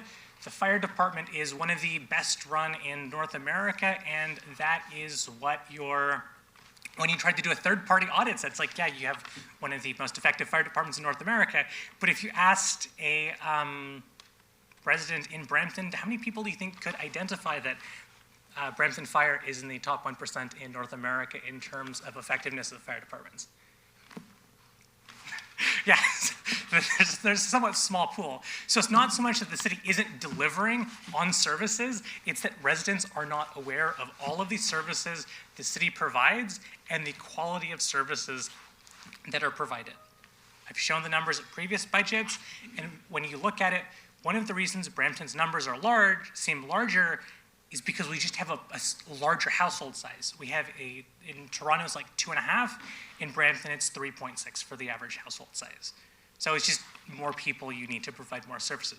When you consider the impact of household size, Brampton actually has effectively the cheapest in the GTA property tax. I'm aware of that, I've got 30 seconds. Except Milton, who I've noticed has done questionable things in their budget, and they also don't really have a full service transit system like we do. I think they're looking at Sunday service now, but Brampton has had Sunday service, and we have significant hours. So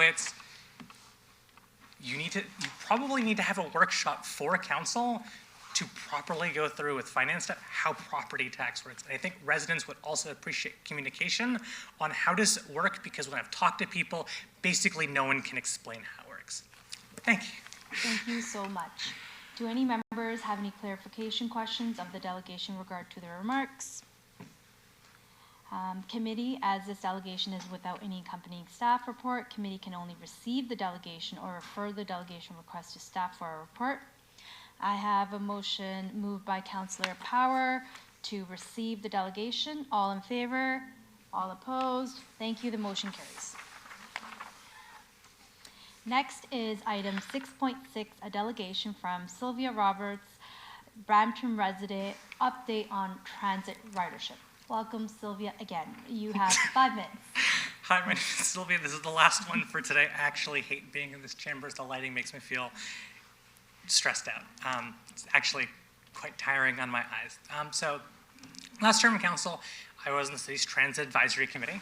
And as part of that, I went and talked to a lot of residents. I had wanted to ride every route in the city and talk to riders on them, but as we were as it basically got set up at the beginning of 2020, the pandemic happened. When that happened, I did actually continue to go to Gateway Terminal particularly because there were citizen representatives for different wards, and so mine was for 3 and 4, because that's where I live. And so Gateway Terminal is the big terminal there. So I went at 4 o'clock in the morning, 1 o'clock in the morning, midday, or mid-morning, all throughout the day. There was still a gigantic amount of ridership. In some cases, people waiting multiple hours, taking people 3 hours to get to work. Because even during the pandemic, when there were significant restrictions on operations, there was still huge demand. And as Alex is well aware, I've been trying to convince Brampton Transit of the issue that because we have a huge number of international students coming, who, just because of how expensive car insurance is, transit is necessarily their mode of transportation, there is a huge demand. And in fact, when Brampton Transit got 5% more service hours at fall 2019, within 6 months, just before the pandemic, ridership was up 15 to 20%. This is a pretty consistent pattern. When Brampton Transit gets X% increase, the ridership is typically 2, 3, or potentially 4 times as much as that. And when you looked at the transit, people were regularly getting bypassed by full buses. There is no shortage of demand. There's a shortage of capacity to deliver it. The fact that Brampton Transit has basically been alone in just how quickly it's recovered. The only transit agency that's come anywhere close to recovering as fast as Brampton Transit in terms of ridership is MyWay, and I don't have the numbers, Alex might, but a significant portion of the ridership on MyWay buses are Brampton Transit riders. So there is huge demand, and as soon as you raise the supply, the demand to use it is there within 6 months. Basically, the city can set whatever target you want for transit ridership. If you deliver Brampton Transit, the service hours, they will deliver the ridership increase by a higher percentage of that, regardless of the number you hand them for what they're going to deliver. But this also creates issues. When people are regularly getting bypassed by full buses because we have a grid systems are great. There's a huge number of advantages. But one of the issues is it's transfer reliant. And when you're regularly getting bypassed by full buses, this means you often miss connections. So in Brampton, because of just how bad the crowding is, people are in some cases having to leave an hour early for work just because of how bad the crowding is and how unreliable it makes transit. The unreliability isn't that it's poorly run, it's that there are physically more people trying to board the bus than it can board, so some people get left behind, and then the next bus shows up, and there's still more people, and it just cascades throughout that. In the future budgets, there needs to be significant service hour increases. In the 2020 budget, even before the pandemic, the city was like, well, we'll give you less than $20,000 just for the most serious routes. For example, let's say you're a councillor who represents Ward 6. One of the challenges, we need to meet both demand and also coverage. You've got new areas being developed in Wards 10 and Ward 6, and so we need to extend service out there. Because the ridership isn't there, this means it's below the fare box average. Yes, I'm aware, I've got 35 seconds left. In order to do that, we need to add service hours to the core routes. But if you're only adding 20,000 service hours, the extremely overcapacity routes, that doesn't really leave capacity to add it to 6 and 10. And with the growing population increase, it's actually physically impossible for engineering to come up with, we're going to widen roads fast enough. The only method the city can have to prevent absolute gridlock is a bunch of buses and services because it's flexible and it can be delivered when and where transit demand is needed. Thank you, and that's my last delegation for the day. Thank you so much. Do any members have any clarification, questions of the delegation in regard to their remarks? Committee, as this delegation is without any accompanying staff report, committee can only receive the delegation or refer the delegation request to staff for a report. I have a motion moved by Councillor Tour to receive the delegation. All in favor? All opposed? Thank you. The motion carries. Next is item 6.7, a delegation from Kevin Troke, CEO, Concord in the City, parking of coffee truck at 8850 McLaughlin Road. Welcome, Kevin. You have 5 minutes. Thank you. Good morning. My name is Kevin Troke, and I run a charitable day program for adults with intellectual disabilities. Today I have a request from the city. Concord is looking for parking options to allow us to run our coffee truck at full capacity and continue the job training program year-round. An example would be parking lot owned by the City of Brampton at 8850 McLaughlin Road. Our mission at Concord, well, one of our main missions, is job training, and securing a job can be very challenging for people with intellectual disabilities, which we've heard a fair amount today already, which excites me that there's talk about it. Concord has created its own coffee truck, staffed by adults with intellectual disabilities, and is seeking parking to continue this initiative. This morning I'm going to briefly talk about who we are and what we'd like to accomplish. Next slide, please. Concord is a registered charity that supports adults with intellectual disabilities in downtown Brampton. One of our main goals is to end the stigma that results in most individuals not being employed. Therefore, we've developed job skills for all of our participants. As stated by Stats Canada, over 50% of people with disabilities are unemployed, and of those that are employed, the majority are below the poverty line. Further, a 2016 study report on youth unemployment in the region appeal describes systematic barriers to employment, including discrimination faced by young people with disabilities. Systematic discrimination and exclusion can lead to disparities in access to services, supports, and opportunities in health, social, and economic outcomes. To help our participants not be part of these statistics, from May 2022 to October 2022, Concord and the city pooled its resources and purchased a mobile truck. We then retrofitted it and launched a self-sufficient mobile coffee truck with the sole purpose of giving these individuals with developmental disabilities job experience and skill training. On the left there, you can see the picture of the truck. I'm still very proud of it. It's very new. That's us at Gordon Graydon School, where we were hired for a Teacher Appreciation Day. And to the right, you can see the interior. The inside has been retrofitted with machines that are easy to use and adaptable for our baristas in training. The truck has also been licensed by the City of Brampton and passed Peel Health standards. We were selling 3 days a week at the downtown Brampton GO station until they brought in their big snow removal machines, and we have to wait until spring. And we work at least twice a month at markets or fairs. Slide, please. Now the challenge. The coffee truck is still in its infancy, and training continues for our baristas. As the cold weather approaches, we have faced a new challenge, the effect of Canadian winters. More specifically, how to keep our coffee shop running without our pipes freezing, while also locating affordable parking. We are currently renting a space at Access Storage, which does not allow electrical connections. Bless you. Without an affordable parking solution, we may be forced to stop our successful program over the winter, and this may affect the baristas' training and retention of employment skills. We are reaching out to the City of Brampton in the hopes that they can support this employment training program by assisting with parking and potential access to an outlet to run a heat line. We are looking for nightly access to an outlet where we'd require about 100 watts on the coldest days. This would allow the truck to run year-round, creating consistency for our baristas without losing the skills and training that we've been working on so hard. Now, some of you might say, because some people have said this to me, we are asking for this option for the short term. Our goal is to continue to search for alternative heat options like solar and parking by winter 2024. Therefore, we would no longer require the support from the city.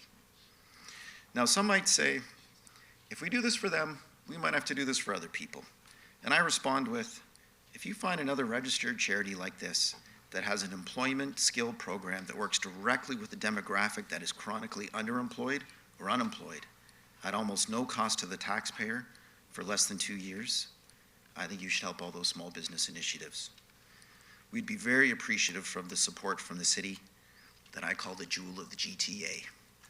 Thank you for your time. Slide, please. Thank you, Kevin. Do any members have any clarification questions of the delegation in regard to the remarks? Councillor Keenan, you have the floor. Thank you. I read this report when it came through, and I just want to say what an amazing job you're doing. Not just for the city, but for the staff that you're hiring. And we all know we need coffee. So for me, it's exciting to see. As an entrepreneur myself, I know it's the challenges you can go through, and then adding on top of that, what you're doing for the community and for the people in the community, I think it's absolutely amazing. So I appreciate it, and I thank you for it. And this isn't a big ask. This is a very reasonable ask. We do tons of grant projects in the city to help small businesses. And from what I read, it's the equivalent on cold days to run a light bulb. Yes. And I know exactly what we're talking about. So I'm not sure if other people want to speak, but I'd be happy to refer this delegation to staff to find the most appropriate parking spot with an electrical outlet to make sure that we can continue this business running through the winter. This is a very important business. It's very important to the staff, to the baristas that we have in training, that they don't lose the training that they've got so far. And hopefully we see more of these trucks and come along. So if staff could take that on, that would be my request. I thank you for your delegation, and I appreciate what you're doing within our city. Thank you. That makes me very, very appreciative. Thank you. Thank you so much. We have Councillor Paleshi. You have the floor. Thank you, Madam Chair. Since the referral's been put on the floor, Madam Chair, I'd ask you to, I put a request just to hold the referral until after my questions, because they're not related to the referral. If you're okay with that? Okay. Thanks, Kevin, for your delegation. So I went through the delegation report, and I really just only had one question, Kevin, to you is, tell me why you do this. Tell me your story. Well, I was a school teacher for the Peel Board for 10 years. I'm a specialist in special education. Prior to that, I spent my summers at what we called back then a special needs summer camp. So I've been a camp director for about 18 years now. And I like to take great pride in helping the people that don't always have a voice. And this job enables me to do that. I love every minute of it, Kevin. I think not only that, I have lots of areas. I think we can house them at fire halls if we have to, and maybe we can start thinking about incorporating what's behind the fire hall at on Mississauga Road, the green. Can you talk about that, Chief / Commissioner? Sure, through the chair. So we have an off-the-grid garden shed that's out behind Station 212 that grows food year-round. It's solar-powered. It's basically self-sufficient. The firefighters help very sporadically just to maintain it, as it is so self-sufficient. So it's just another opportunity that, along with our backyard gardens, that we're finding different ways that the firefighters can give back to the community. I believe that it does have a power supply out to that off-the-grid shed as well. So I think we're happy to take this away and look at different facilities across the divisions within the city to see how we can help out. So I think that's an opportunity to just get you closer to having power from solar. I think that's kind of another notch. But let's think a little bit outside the box and see how else we can help. Maybe with these, I know we're looking to put them in every ward right across the city of Brampton. So I feel like there's relationship building here. And Kevin, thank you very much for your delegation. I really appreciate it. Thank you. Thank you, Madam Chair. Thank you, Councillor Paleshi. Councillor Medeiros, you have the floor. Thank you, through you, Madam Chair. Nice to see you, Kevin, and certainly referrals already on the floor. So I do agree with all the sentiments, and especially Councillor Keenan, that this to me is a no-brainer, and thank you for great work. And I know I do need to ask the question, but I just want to take this opportunity to say thank you very much. And I know in all the initiatives that you're involved in, and so it's great to see this one. And I guess my question to you, to run, like, what are what's the annual expense on running one of these trucks, and how many people are you sort of training? How are there other sort of could you expand another truck if there was more collaboration? Could you add more people? How does that work? Yeah. So the cost of I've just been lucky enough through my life to make connections with people, and by chance it was a family friend that had this truck that they were using for something else, and they gave it to me for a very fair price, I would say. So and then I've been lucky enough to be a contractor on the side, so I was able to retrofit the truck for a very low price, which was lucky. So the actual price, the most expensive part of the truck is probably the insurance that we have to use. Right now I have 3 different insurance companies for that one truck, believe it or not. So that eats up a fair amount of our income there. Is the insurance and the parking are the 2 big overheads that we have to deal with. The actual coffee itself and the cups and the lids is pretty minimal, and we can make that money back when we're at the GO station and when we do these special functions. So currently, we've trained 9 baristas, and we are in the process of training more of them, and everybody has a role in this truck, and that's something that I enjoy too. So some of my guys are pros at some of the more difficult things that I have challenges with, and like some of them are easy, as the hot chocolate machine, where you push the button, but you need to stop the button 3/4 before it's full because it continues to pour. And these guys are pros. And then some of my guys are great at counting the money and creating the float afterwards. And some of my guys prepare the cups and put the stamps on and things like that. So we find jobs for all the individuals, no matter what challenges they may have, we find a spot for them. So right now we're at 9. I feel like in the future the goal was to have another truck or 2, and this could be our little industry. This could be our guys. Being a part of the community. And the other thing I just want to touch on too, sorry, I could step on my soapbox here for a while. The neat thing is too, these guys are out in the community now meeting everybody at the GO station and everybody at the schools and the fairs and the markets. And it's for the community to also see that these guys are doing stuff and they're capable and they're funny and they have a sense of humor. And they remember people's names and they say hello and build connections. So the offshoot of this one thing is great for the community, it's great for the individual, and I think it's a real cool concept for Brampton, the jewel of the GTA.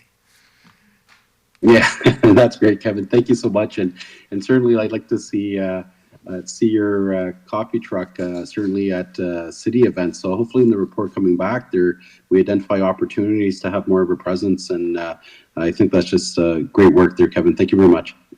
Thank you. Thank you. Councillor Vasanti, you have the floor. Thank you very much, Madam Chair. Thank you, Kevin, for the inspiring presentation. Just a quick question. How did you arrive at locating at McLaughlin? So right now we run a day program out of St. Paul's United Church, which is just behind us right here. So where we currently are is on the parking of the truck is on Rosedale, which means me and my guys can walk to it. So if we picked McLaughlin on Queen there, we'd be able to walk to it also. So that would give more of an opportunity for us to get there easier and be able to. So, and then our contract with the Brampton GO in downtown Brampton would make it an easy drive for us to get there also. So that, and I heard that also there is parking available there. That's why the choice was for that. But I'm flexible. That was just, to throw an idea out there of what we were looking for. Okay, thank you. And through you, Madam Chair, like piggybacking on some of the comments from my colleagues, would you be better served potentially by a parking spot on an ongoing basis at a higher traffic location? Like you say you work with St. Paul's, what about locating perhaps near Gage Park in downtown? Oh. Is that something that would you would like that? Yes. The only restriction that we have is it's a little bit tall. So I've been doing some research. The underground parking that is present around here, unfortunately, the Sweet Whip won't be able to fit underneath. So understood. But if I may, through you, Madam Chair, if you had a parking location ongoing, day and night, downtown, for example, or in another high traffic area, yes, that staff may identify. that would open up some great avenues for us to work even more. Yes, that would be Yes. wonderful. Because we all know, and this has been a phenomenon that's increased, particularly over the past few years with COVID and everything. There's a lot of people that mill about around the downtown. They enjoy the lights, they enjoy the scenes, whether the lights are on or off, it's all year long. And to have you there might be very interesting and great. So I just put that out as a suggestion. Mount Pleasant is great.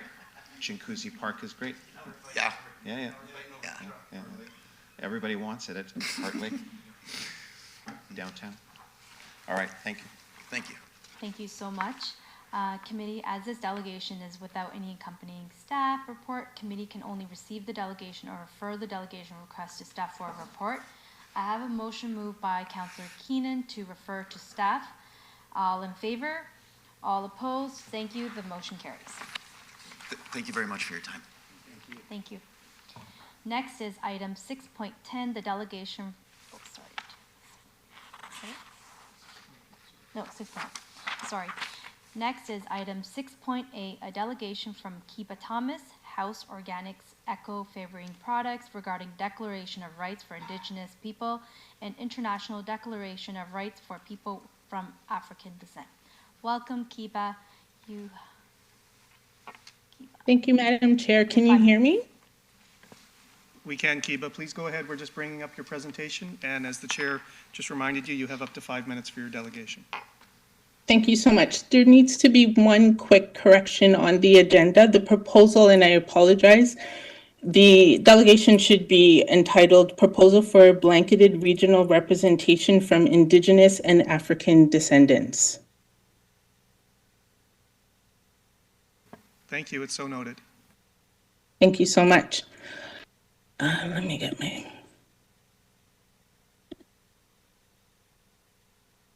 I'd like to thank all of you, first and foremost this morning, for your ear in today's presentation.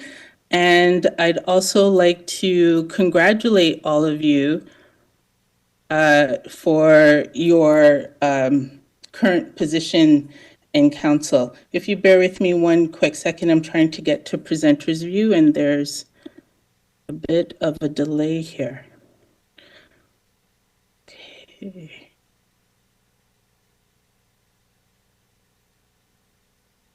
So Kiba, are you able to see the slide on the screen? It is, we have your slide deck up.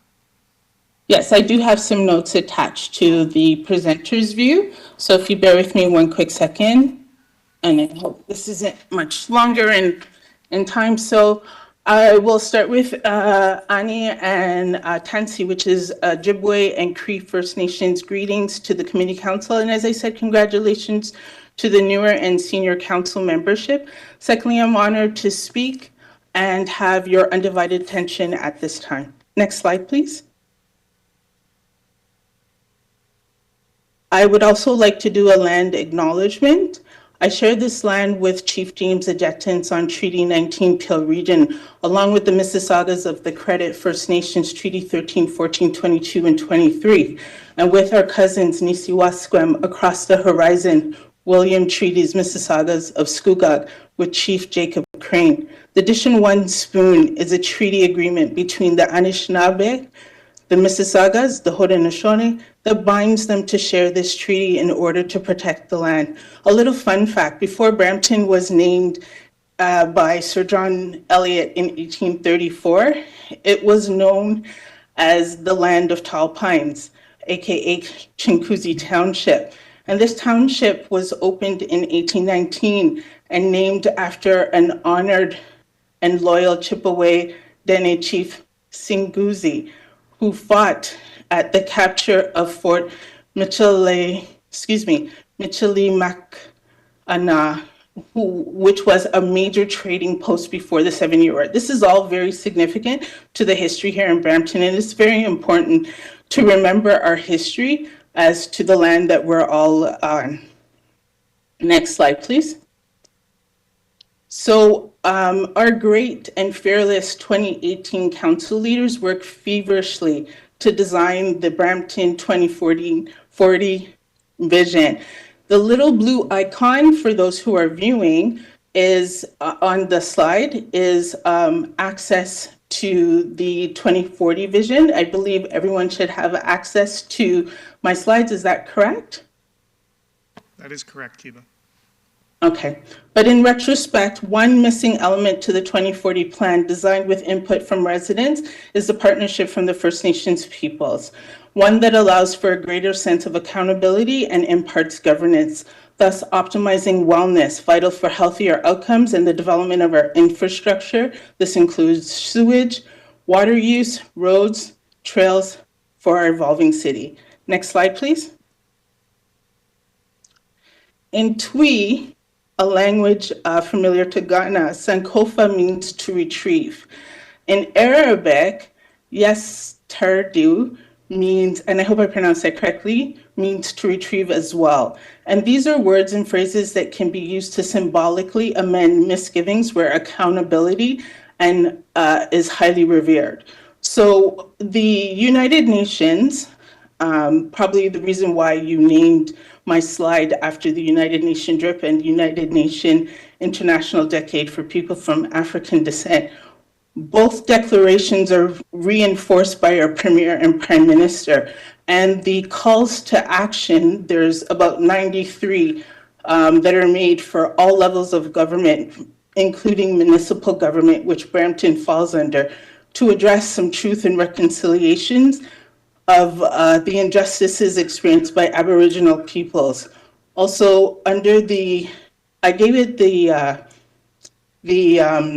acronym UNDPAD, which speaks to the recommendations that are highly necessary for anti-racism and Kiba, it's Peter. Just a reminder, you have 30 seconds left. No problem. I'm asking for a little bit of an extension. This is a new presentation. It'll be up to committee to decide. Committee, can I have an extension of time no more than 3 minutes? Committee. Yes. Yes, you may. Thank you. So the UN Declaration of People from African Descent worked with 9 government officials, including the Anti-Racism Directorate, to tackle the prevalence of overt and covert discrimination and the pedagogies that reinforce hate. Can you please move on to the next slide? When I participated in community engagement activities, I gathered a sense of values and principles from the residents. And these values and principles that I gathered from the residents include continuous improvement in our, as residents, interactions with members elected at City Hall, to respect and commit, to respect the commitment and activities of the elected officials towards the residents across Brampton-Peel region, and to ensure that all attempts towards rectifying inequities and injustices are implemented. Next slide, please. So Brampton, in my opinion, is becoming an enriched kaleidoscope city, meaning there's a capacity to witness greater diversity across and along all major intersections here.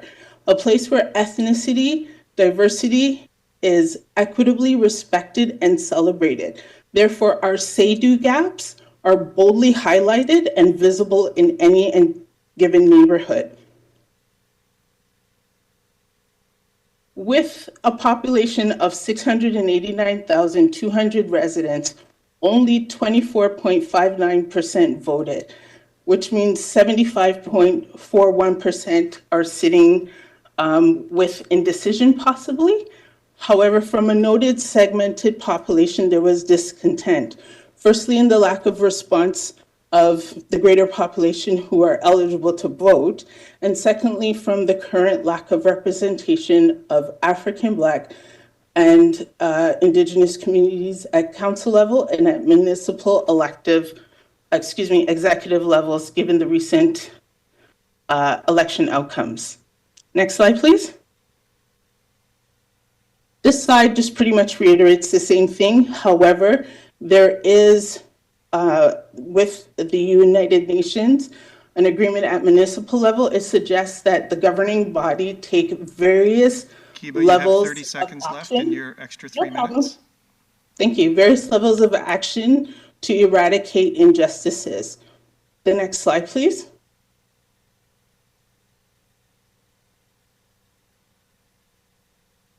So taking responsibility.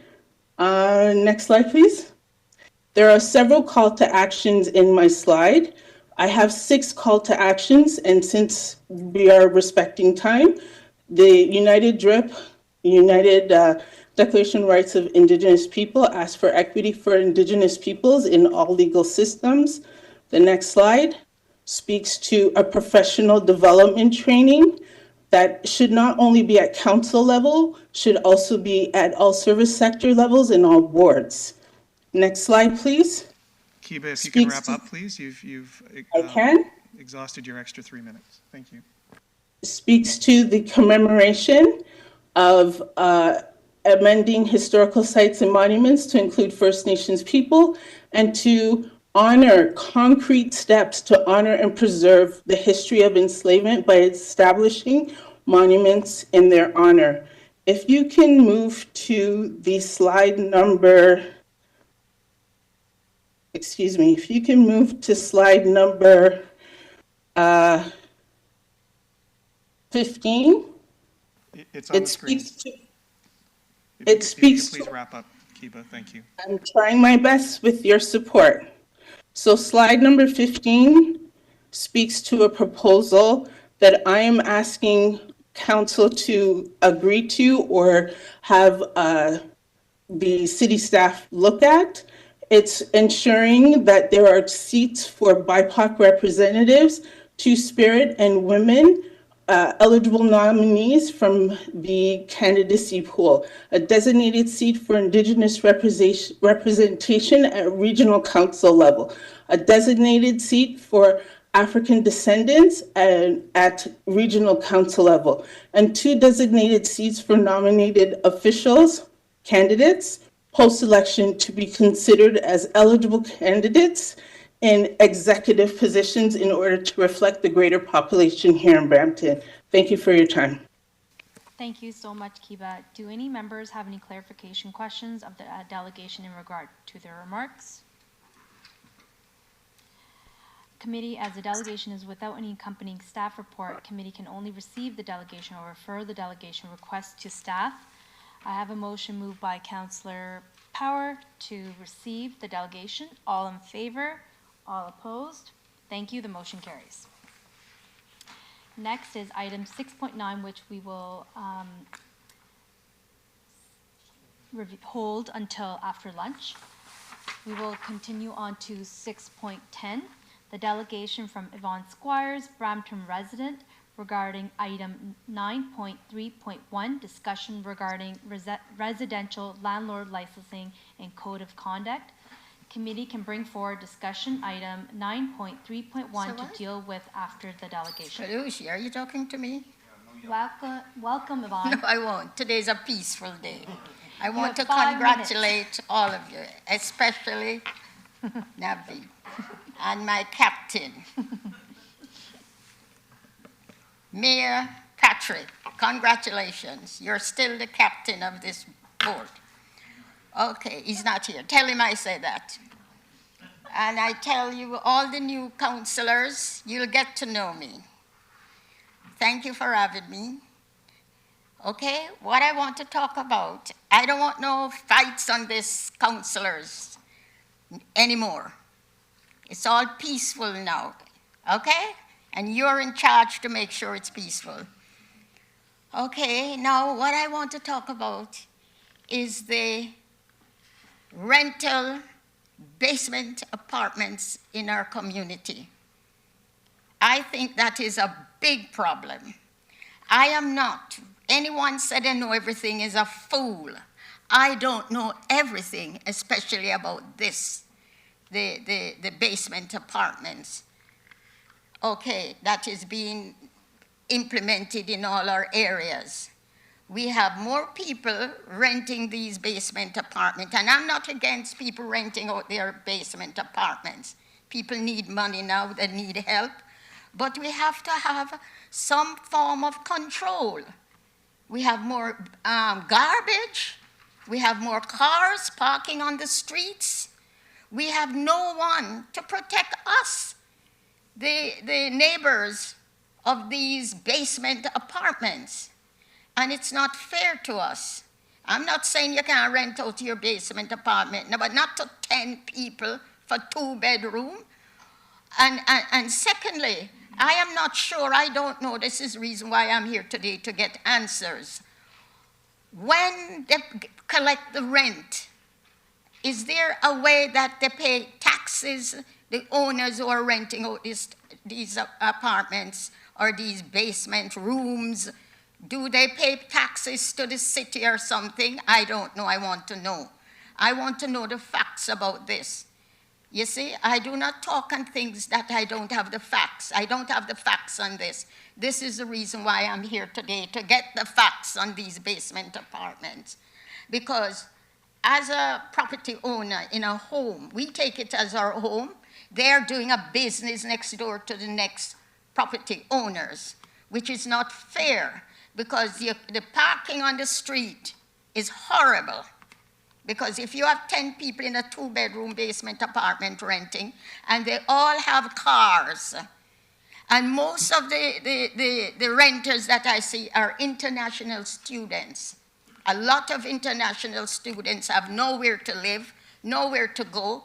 How do we know that these renters, the owners, are not taking advantage of them? I know the city have no jurisdiction into that area, but maybe there is something going on that we don't know in our area or in our neighborhood.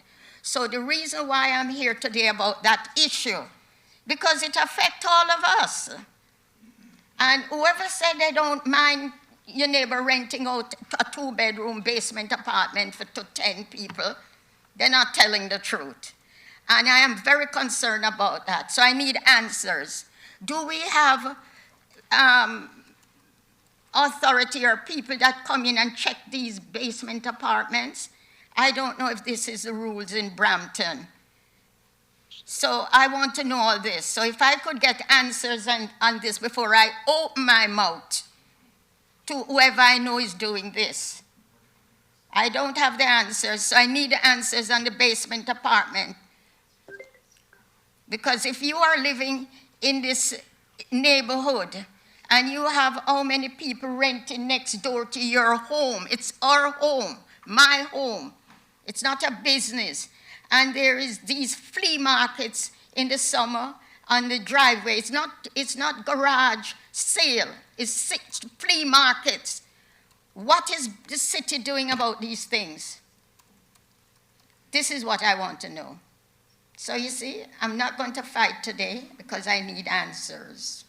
So, and I'll talk to my representatives, my 2 representatives. Yvonne, you have 30 seconds left. How many seconds? 30, less than 30. Less than 30? Okay, so today I'm here to get answers.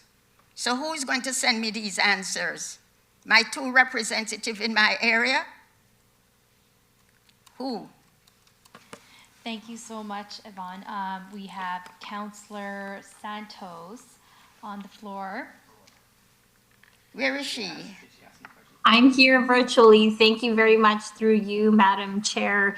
Hi, Yvonne. It's Hi, Councillor Santos. How are you doing? How come you're not here today? You know I'm coming. I'm at FCM in Ottawa at the same time advocating for Brampton. But I took a bit of a time because I knew that you were delegating, so I thought I'd just listen in because this discussion item regarding landlord licensing is a discussion item I put on the agenda a few weeks ago. And so thank you for your delegation. Know that a number of residents have already expressed their concerns related to property standards and basement apartments and the issues that many residents in local neighborhoods are facing. And so thank you for coming in, Yvonne. If I can just refer your delegation back over to Legislative Services, I guess to Paul Morrison, just to make sure that we can get the answers over back to Yvonne Squires, please.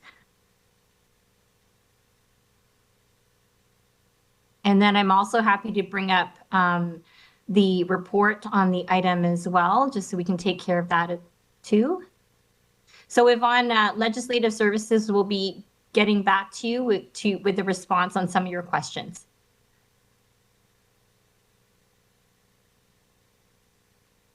Thank you. Thank you, Councillor Santos. Thank you. And if we could happy to now bring up the report on the item or the discussion item as well. It's in, item is 9.3.1. Correct, yeah. So the motion actually that I'd like to bring forward specifically on this, and I read the various reports from the past and how in history the city of Brampton looked at licensing of landlords, especially in 2015 when we were looking at the registration of secondary units. But I think that both Councillor Vicente and myself and many residents in particular want to see something more, to Yvonne Squire's point. And I know that other municipalities have gone through the path of licensing landlords. And I really think that the city of Brampton should take a look at options on how to implement such a licensing program for landlords in the city of Brampton, and in a report back. So I guess the motion is that staff be requested to report back to council on the options to license landlords, or the different options to implement licensing of landlords, to include a code of conduct, a comparison with other municipalities that have implemented a similar thing, and any fees or accountability measures related to landlords in the city of Brampton. And I know that I'm not there in person. I see Councillor Vicente there on the screen. And so perhaps Councillor Vicente might want to add anything if I've missed anything here in this motion. Thank you, Councillor Santos. Councillor Vicente, do you have? Oh, no, we're okay. Committee, as this delegation is without an accompanying staff report, committee can only receive the delegation or refer the delegation request to staff for a report. I have a motion moved by Councillor Santos to refer to staff. All. Sorry, Madam Chair. Yeah, Councillor Pleshy, you have the floor. Thank you, Madam Chair. I don't think there's a need or desire to refer the delegation to staff. I think it was clear by the Chair of Legislative Services that she set the direction. I think staff our Commissioner of Legislative Services just embraced the delegation. So I think we're good. I don't think that we need to push papers around here. And I'm happy to see Councillor Santos's motion on the residential landlord licensing code of conduct delegation be received. Thank you. Thank you so much. I have a motion moved by Councillor Paleshi to receive the delegation. All in favor? All opposed? Thank you. The motion carries. Now we will go to Councillor Santos' item 9.3.1. Motion moved by Councillor Santos. All in favor? All opposed? Thank you. The motion carries.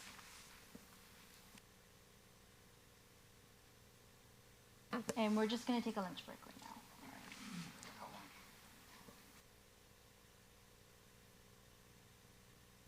And we'll come back in an hour, 2:15. Thank you.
Thank you.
Chair Brar, we have the second video from Cindy Ann, and I'll just bring that up now.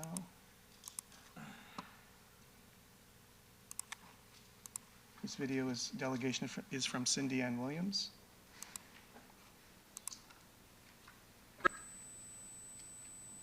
Good morning, Mayor Brown and members of Brampton Council. Thank you for the opportunity to speak with you this morning about the important issue that is fundamental to our local democracy.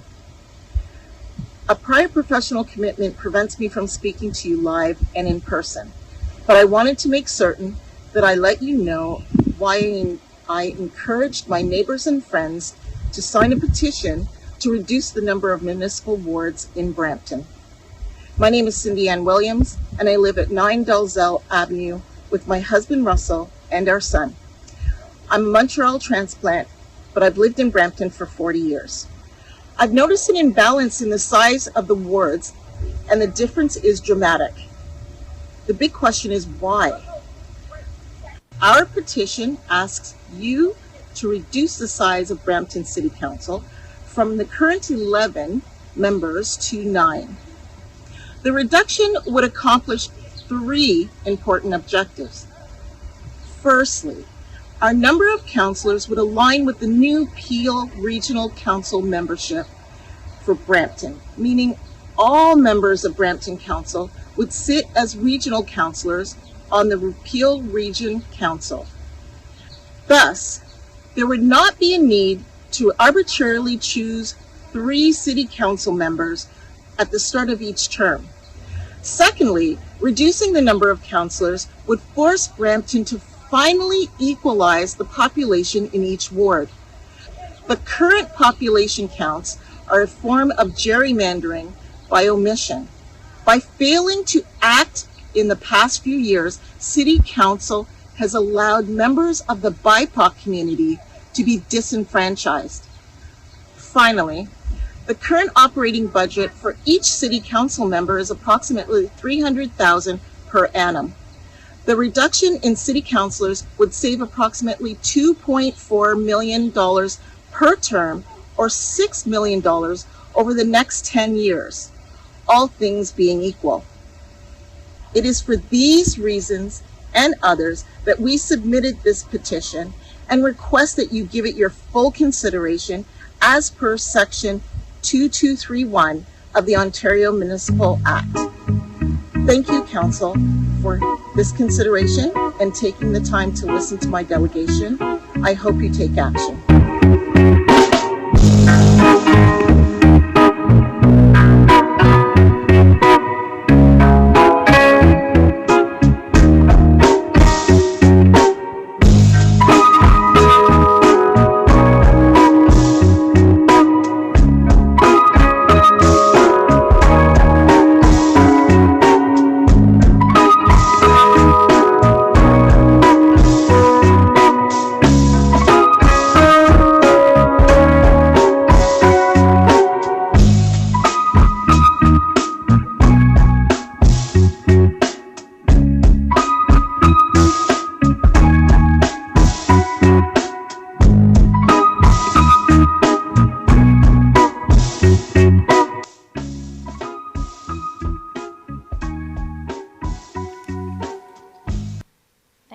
of video delegations.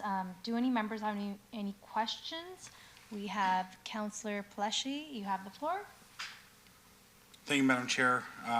So I did add an item to for discussion on today's agenda, just to talk about video delegations. But aside from the 2 video delegations that we just received, so what these video delegations do, as you just heard, it starts a process of us looking at the ward boundaries, something that past council has already talked about and already set in motion. I know that staff are here and they've already been thinking about and putting their eyes to a ward boundary review that's going to be taking place this term. So now the fact that the 2 delegations, clearly political delegations, have struck this and put some kind of time restraints on us now, I'd like a comment just from staff with respect to previous council's direction to look at a boundary review this term of council, and then also just the conversations that have been had ongoing now, just looking for an opportunity for a boundary review for the next election. So through you, Chair Brar, Shanika Hands is our program manager for elections, so she's present to provide some clarification to the councillor's question. Thanks, Peter. Good afternoon through the chair. So just to clarify the petition seems to actually ask for 2 things. One is reducing the size of council, and then the other is reducing the number of wards, which is a ward boundary change. So the first item, which is effectively a change in council composition, we're not aware of any provision in the Municipal Act which would require a council to act with regards to a change in council composition. That decision rests with council alone. The second item, which is the ward boundary review, electors can petition council to reduce the ward boundaries, redivide them, dissolve them from the existing wards. So the petition requires 500 electors. That has been achieved. And the timeline, as you saw, was in the video delegation. The countdown started last week when the petition was presented and ratified at council. So we're within that timeline right now for a ward boundary review. Just to provide some of the history with regards to ward boundaries. So the last ward boundary review was conducted in 2012, 2013, and was in place for the 2014 municipal election. In the fall of 2019, council directed staff to provide some information on projected population forecasts due to growth within the city in specific areas. So that information was provided in 2019. We reported back in 2020 as well, and at that time, council decided not to proceed with a ward boundary review at the time, and also not to proceed with a change in council composition at that time. But there was a resolution from council with the intent to complete a ward boundary review in advance of the 2026 election. So since that decision in 2020, we also had a council workshop where we provided updated population projection forecasts in the fall of 2021. That's kind of where we left off with our council discussions, but the intent is to restart that work with the view to complete the ward boundary review in advance of 2026. So, and I guess I know that, like, so the team that's going to be doing this just came off providing an amazing job during the elections, lots of hard work, lots of hours, and now diving and getting right into this. I guess, do you need any support from council to look at potential outsourcing consultants? Have we started thinking about that yet? And have we started thinking about what kind of timelines do we think that we need to complete the boundary review? So through the chair, the plan was in discussion with the city clerk that we would be providing information back to the council, as we do have new members of council. So we would provide an updated version of the 2020 report, which laid out some of the considerations that council should keep in mind when considering a ward boundary review. Council composition is probably the first question that council may wish to consider. Should the composition of council remain the same? Should it change? There are several options for council to consider. Once that decision has been made, then the ward boundary review would begin.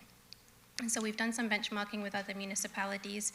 Some of the recent ward boundary reviews that have taken place both in 2018 and 2022, some municipalities did hire external consultants to conduct this work. There's a few who are well known in this space and have completed this work.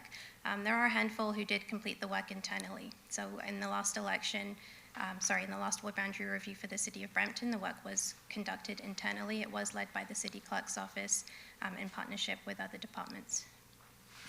So I guess despite the delegation's request, everything that we look at and the way the city's growing points to a greater composition of council. When you have 2 members of council representing 140,000, you have 2 other members of council representing 135 some odd thousand, then you have 2 members of council representing, I think, less than 100.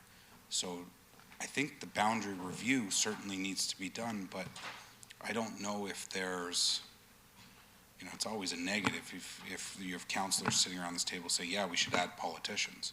But I don't know, and I'm not speaking for anybody, but I'm certainly not going to be supporting reducing the number of politicians, especially at this table. So I think the discussion needs to be had. I look forward to the report coming. My only other concern now is the province and what they're doing with respect to the region, what I'm hearing with respect to Caledon. We could be doing all of this work only for it to be completely wiped away and have to reset and potentially look for something after the next election, depending on the time that the province implements anything that they're planning on implementing. That's a big worry. So with all of that being said, now where do we sit with 2 individuals that think that it's a good idea to start this process, that now we're bound by the Municipal Act to potentially waste employees' time and money in doing. Legally, what are our requirements now? So through you, Chair Brown, perhaps I'll start, and Shanika will may chime in or correct me.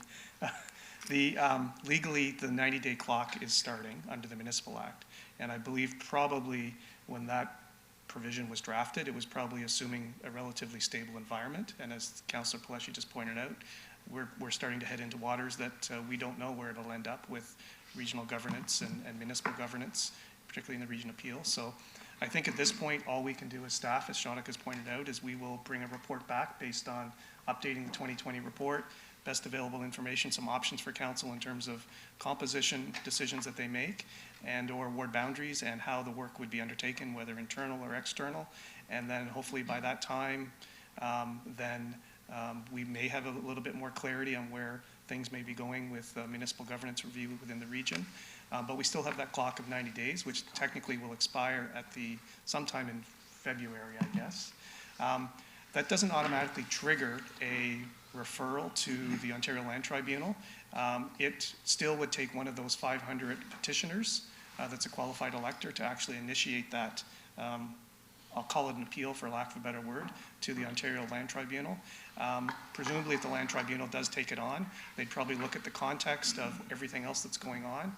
And the council of the last term and the council, my understanding of this term, when we do bring a report back, is signaling that it does need to take a look at ward boundaries, possibly composition. So that's a signal to the Ontario Land Tribunal that this council's taking it seriously. But I can't predict what the Ontario Land Tribunal would do.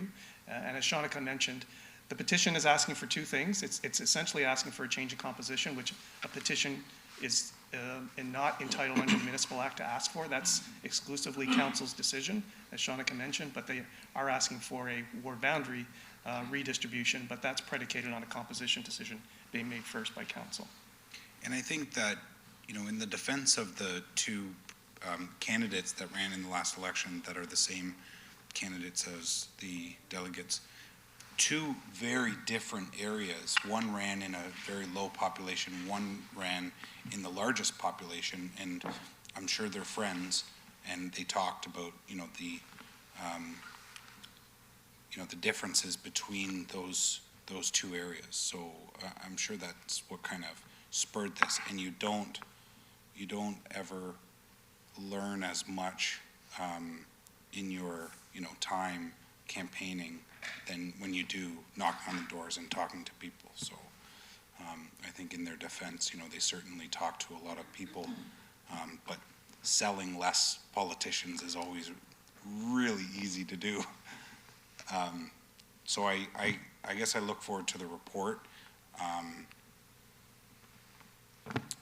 I don't know how the clerk's office does it sometimes, especially coming off of this last election and the amount of hard work everybody did. So, and I don't think we've really recognized that yet. So I'd like to take this opportunity to thank the clerk's office and the elections team for all of the work that you've done.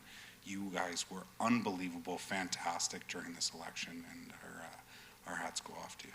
Thank you, Madam Chair. Thank you again. We have Councillor Singh. You have the floor. Thank you, Councillor Pleshy.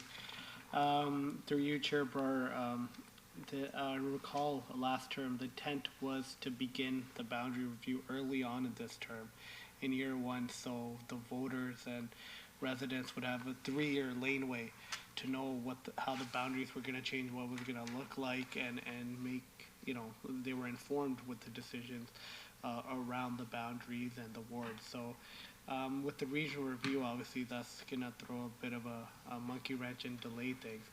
So I guess when you report back, you'll report on a bit of a roadmap and timelines, and maybe we can start those preliminary discussions with the province and with the region to see what their timelines are, because there's no point of starting a boundary review before we don't know ultimately what's going to happen at the region. So I'll look for that in the report to see how the timelines are going to work out, especially with the upper tier and with the province. But obviously, it'll be better to get this done as soon as possible, so as elected officials and voters, and the voters are prepared, because to communicate boundaries can be very challenging. You know, I know for example, our ward is not straight, you know, it goes down on the east side, and it's always hard to communicate the divisions of the wards, and, you know, you know what I'm talking about. Okay, you know, Councillor Powers and Fertini are on one side of the street, we're on the other, and if we're changing those things, you know, it's going to take time to tell people, you know, your councillor is actually now going to change, I'm not there, and whatever that configuration is. So the earlier we can get on this, the better, but having said that, we are constrained by some of the decisions that are pending, so just as long as we incorporate all that in the report, we'll do our best. Thank you. Thank you, Councillor Singh. Committee, as this delegation is without any accompanying staff report, committee can only receive the delegation or refer the delegation request to staff for a report. I have a motion moved by Councillor Pleshy to receive the delegation. All in favor? All opposed? Thank you. The motion carries. Our next item is 7.1 Government Relations Matter. Andres Hoffman, CAO's office, is here with a presentation for our Committee on Government Relations Matter. Welcome, Andres.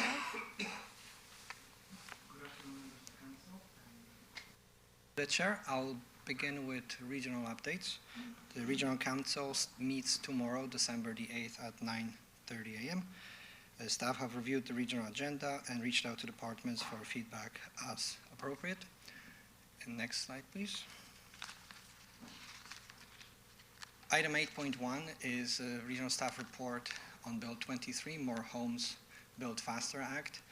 Similarly to November 23rd city staff report outlining impacts to the city, the regional staff outlined potential revenue shortfall to the region ranging, from 2 to 6 billion, with the higher figure applying when impacts from the new development targets are considered and all the required supporting infrastructure is considered as well.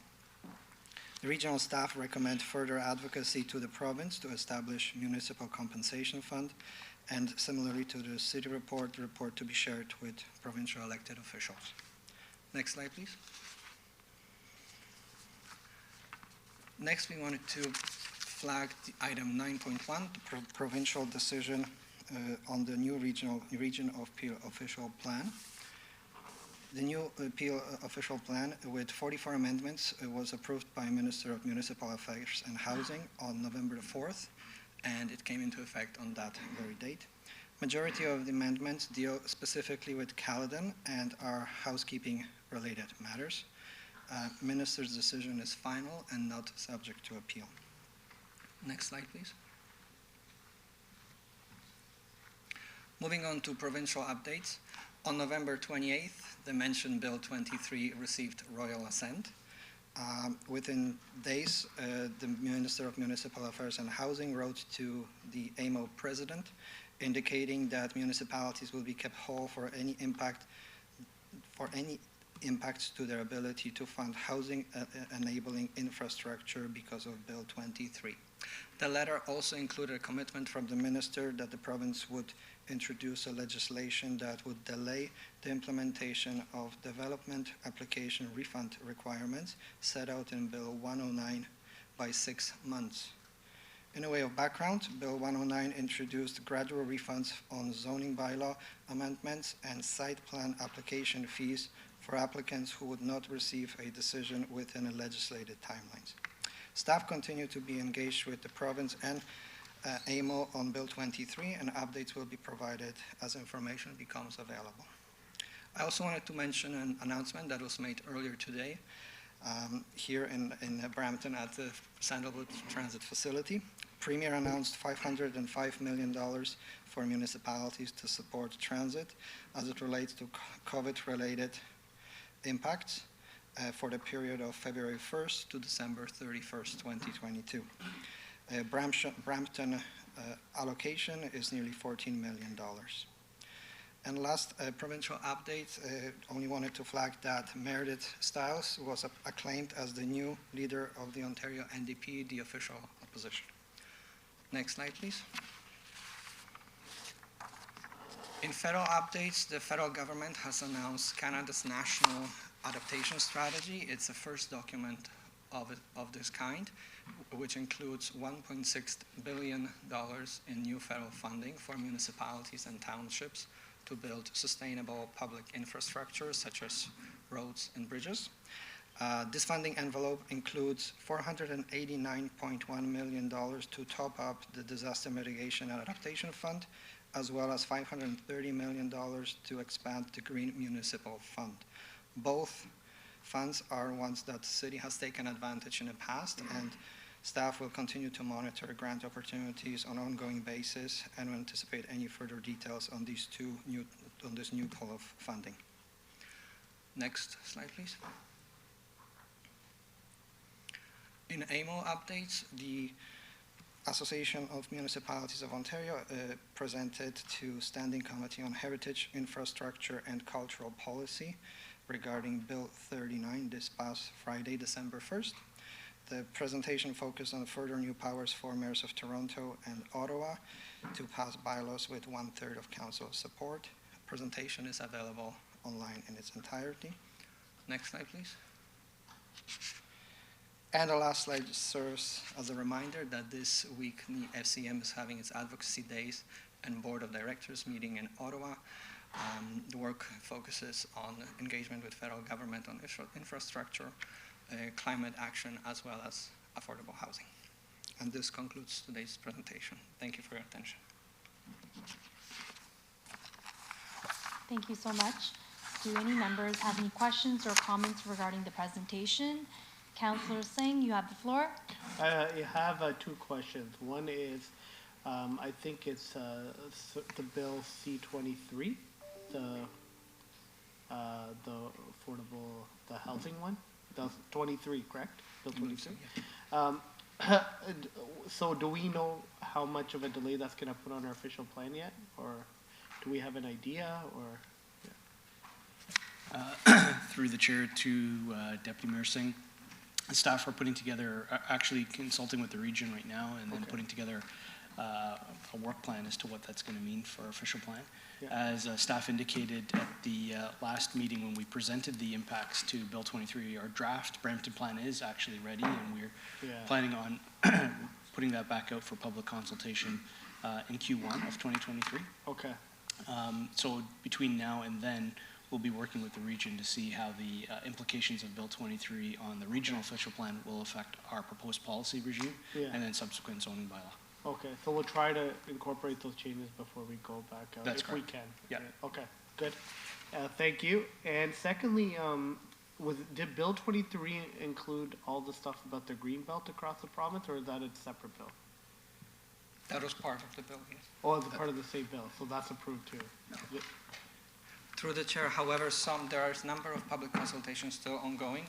They're open until December 9th, and Greenbelt consultation is That's part one of part, and those there's other consultations. parts of Bill 23 that are still open for public consultation? There are, I believe, 3 consultations still open for. Okay, so how does that work? If a bill is passed, but there's still public consultation, does that mean there's still items in the bill that can be changed, or?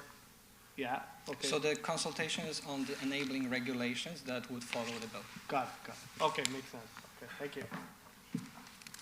Through you, Madam Chair, yeah, just on that point, that's correct. There are numerous outstanding matters which are not implemented yet, for which they still have to create regulations. Thank you. Are there any other more speakers on this item? Okay.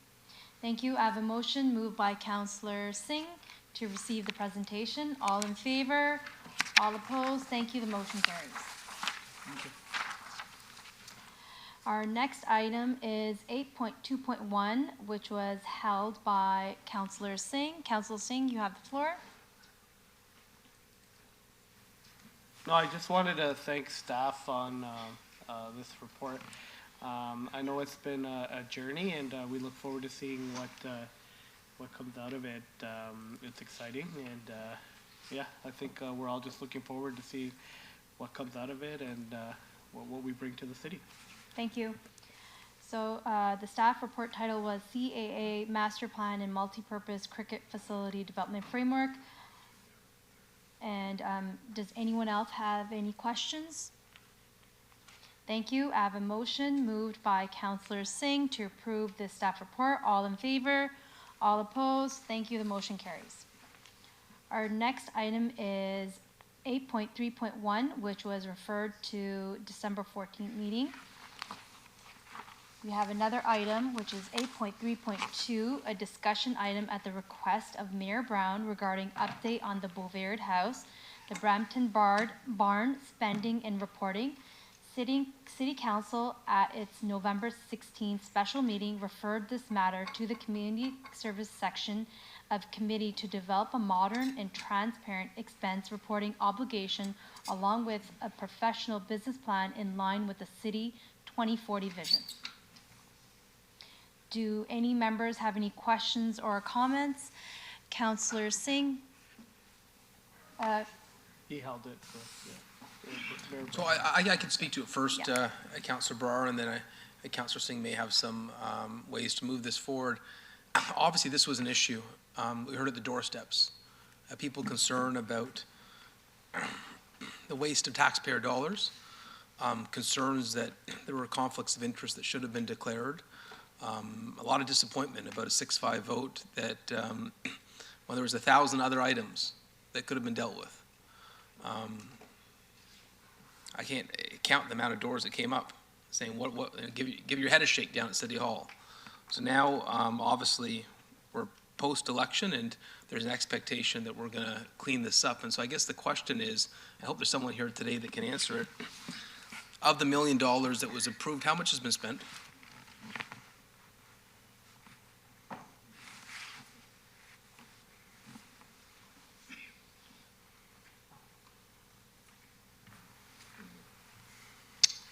Through the chair, Mr. Mayor, to date on the barn project itself, less than $20,000 has been spent of an approved budget of $660,000. So when council had the two payments of 500,000, how did that change to 660? So, through the chair, the initial approved budget was $160,000 that was approved for due diligence work and early design work.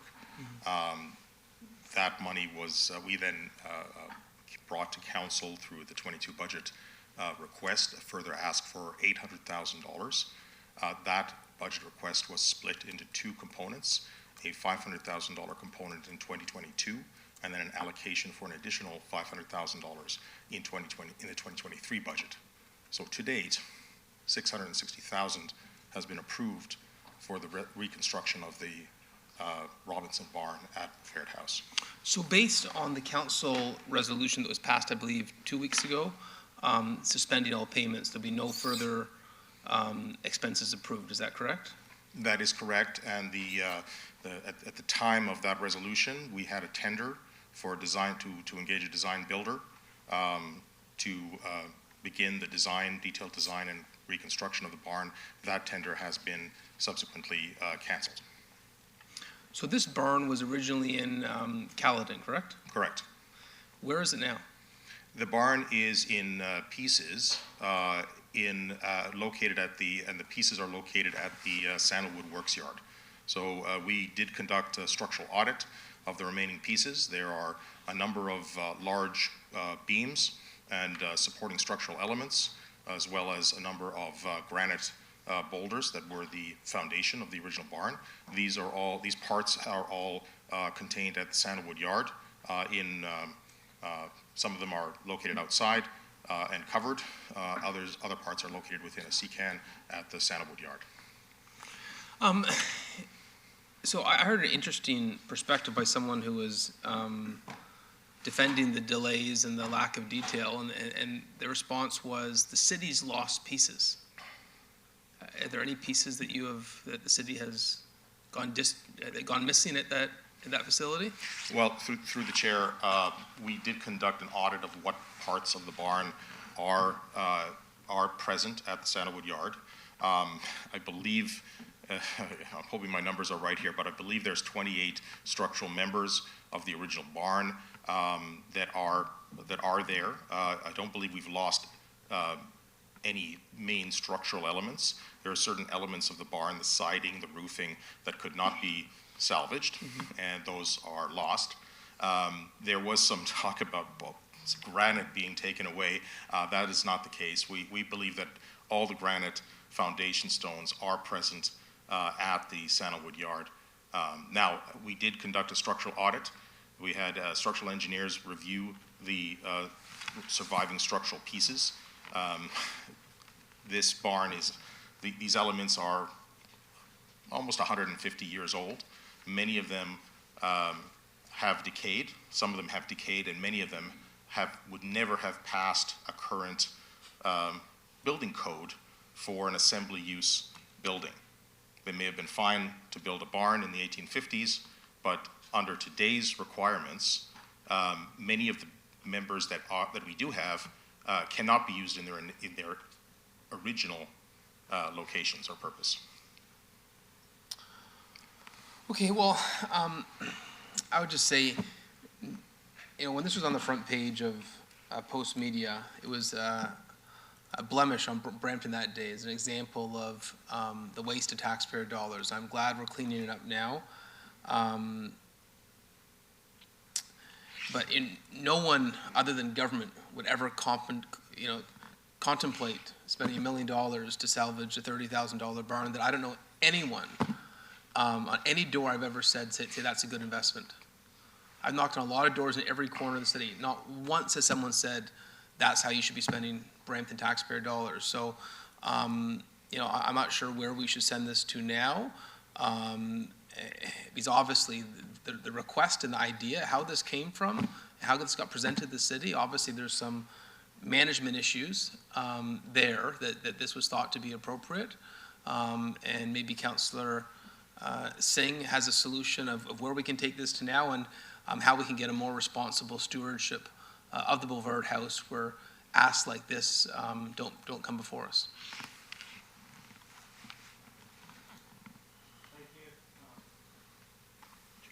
Councillor Singh, you have the floor. Thank you, and thank you for providing us with some accurate information. I wasn't aware of the building code issue. Appreciate that. So I'm gonna make some amendments, and my colleagues can chime in when they want.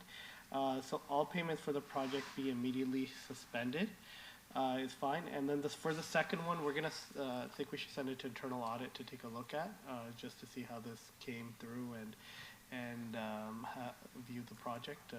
Instead of a third-party audit, we'll send it to internal audit. So for the second one, if we could just send this to internal audit. And thirdly, if it's, if I can, the funds that were allocated for this, if we could put it to the GRS, General Rate Stabilization, and talk about it at budget, what we could do with that.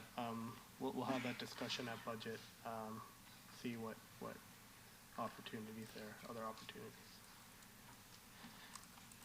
I've been hearing good things about our new internal auditor, so it'll be good just to get that line of sight.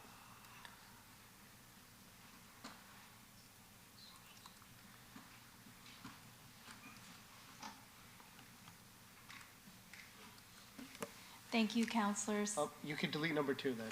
We won't do that. So we'll just send it to internal audit.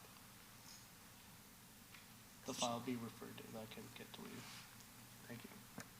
So through you, Chair Brar, just for clarification, so this really is a resolution of council from its special meeting on the 16th. So Councillor Singh, you're suggesting referring to internal audit that clause, or in terms of the intent of that clause, in terms of coming up?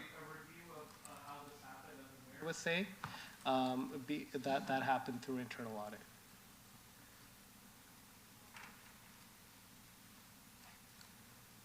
So the motion then would be to refer the matter of this, the Boulevard House and Barn to internal audit for consideration as part of its, I guess, 2023 work plan? Oh yeah, audit plan, exactly. That'll be great. And then the third part would be that the funds that were allocated to this capital project, I understand, and the canceled RFP, I think it was, be transferred back to the General Rate Stabilization Reserve. Yeah, and we'll discuss at budget. For discussion during the 2023 budget. Okay.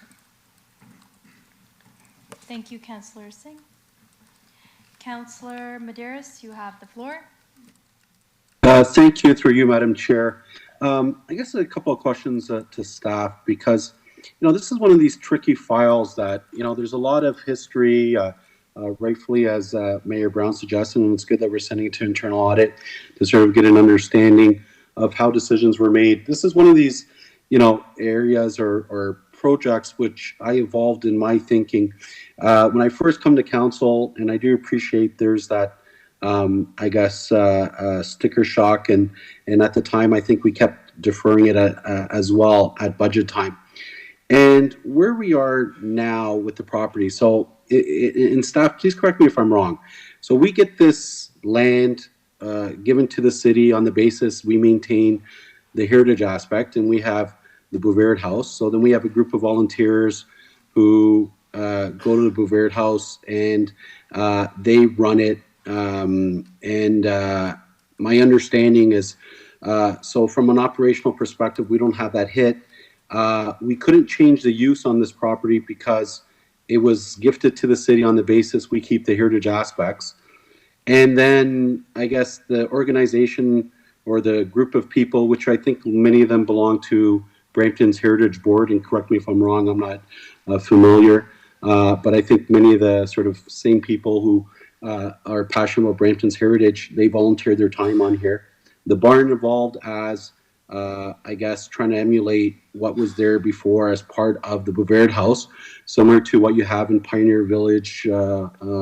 If anyone's been to Pioneer Village with their kids, and in that they try to sort of. So my understanding is, almost like the raison d'être, the reason of being of this Boulevard House, is for Brampton's heritage. It's for us to remind us of what's there before, and that's the way the land was gifted. So I guess to staff, my struggle with this whole sort of and maybe that's going to be a question at budget, by not proceeding with the barn and fully understand the cost. I never understood why it would be so cost effective, but I do see the value in maintaining somewhat Brampton's heritage as we celebrate, a new modern city, diverse city, our origins, our history, and I myself, I could tell you, especially speaking to educators and so on, that's an aspect of the city that sometimes new Canadians and folks in education would love to sort of be able to take a class. And I know Councillor Kelechi has talked about, I believe, the site that's on the old Siemens site as being an educational center. So just trying to understand, the greater use of this property to ensure that we respect Brampton's heritage, and at the same time, to have it as a Bovaird house just per se. So the barn feature or something else? Do we have something else?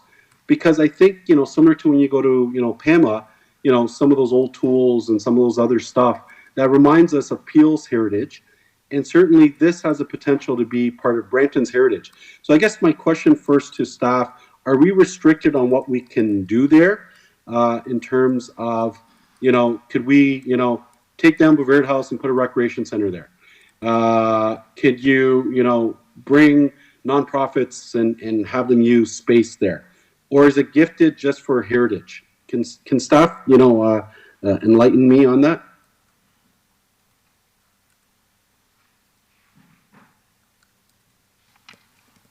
Through the chair to Councillor Medeiros, it is a heritage site, so we would have to follow the guidelines through that area, and before we can do anything, we couldn't just move the house or build something on that property that doesn't go through the heritage board.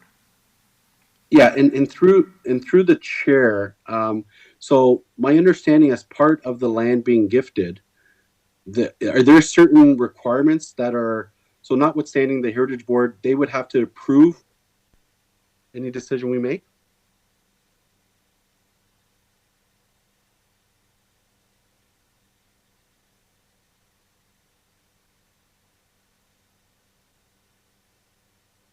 Good afternoon. Through you, Mr. Chair, my name is Charlton Karskal. I'm the principal planner for Heritage for the city. I've recently been asked to act as a liaison between the city and the Friends of Historic Bovaird House. So to speak to the question, the original donation to the city stipulated that they be used for a museum and educational purposes. That was the specific, and that's about as specific as the actual bequest was. But that was specifically donated for as a museum and for educational purposes. So I guess through the chair, thank you very much. So the land is gifted to the city of Brampton with that intent.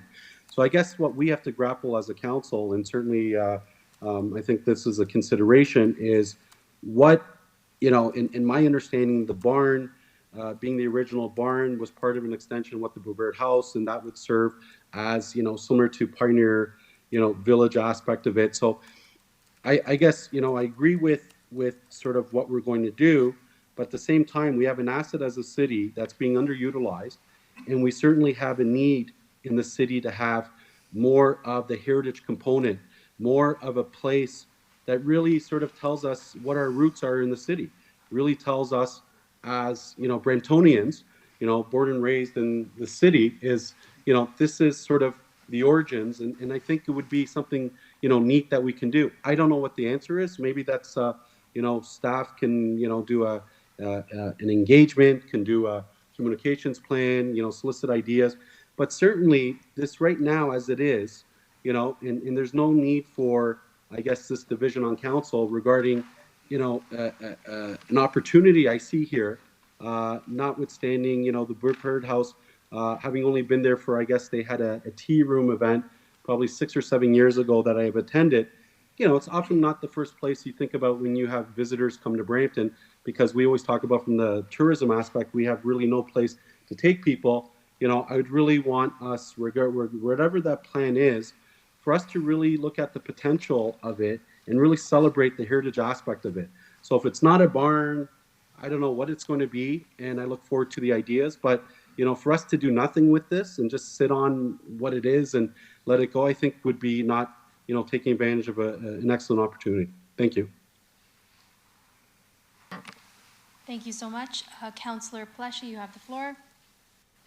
Thank you, Madam Chair. I don't have much to add to the conversation, but I know that, Councilor Medeiros kind of segued me right into what I wanted to add. So the wood that's good and the granite that we have, if we can just think about potentially incorporating that into the Brampton Environmental Education Center, that would be fantastic. Also, there's the old Armstrong barn that's going to be coming down shortly. That barn used to sit on the Pearson International Airport and then was moved to Heritage Road. And I think we have good relationships with them, so that maybe we could incorporate some of that barn into the Brampton Environmental Education Center. Thank you. Respond to that? Okay, through the chair, thank you, Councillor Pelletier.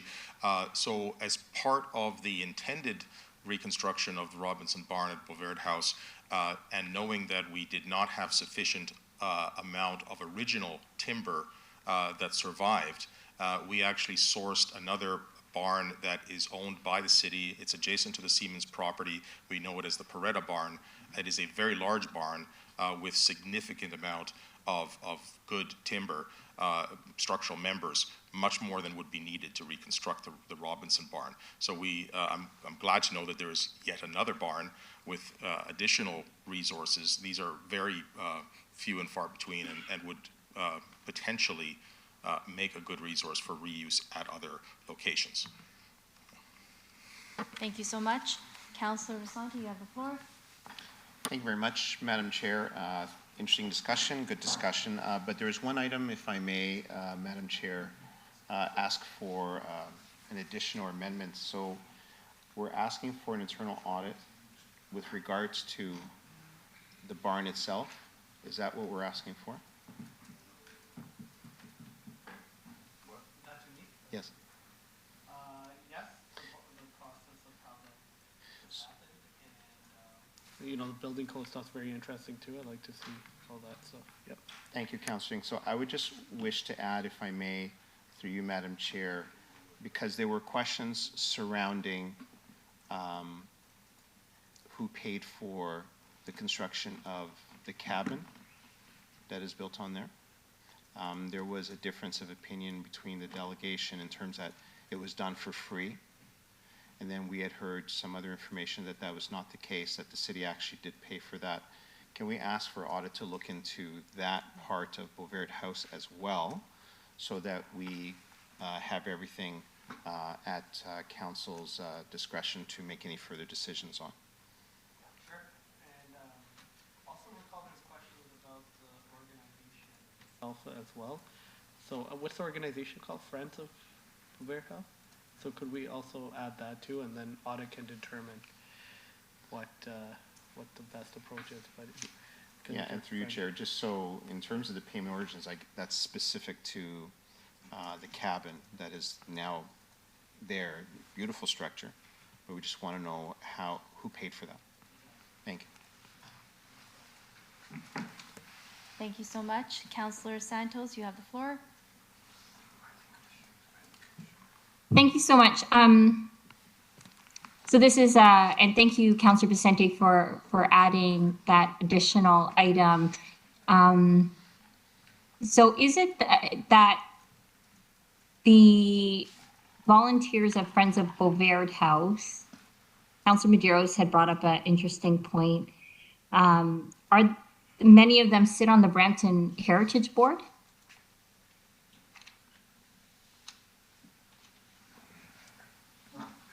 Through you, Chair Brar, I can speak to the Brampton Heritage Board. There may be some, but I haven't looked at the respective lists, so I don't know for sure. Madam Chair, through you, in fact, there are very few crossover members. And in fact, I don't think currently there are any crossover members from the Friends.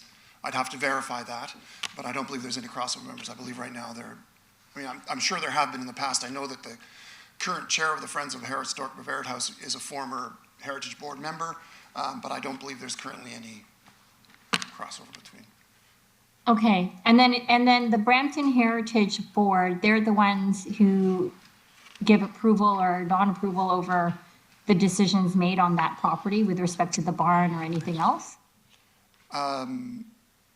Yes and no.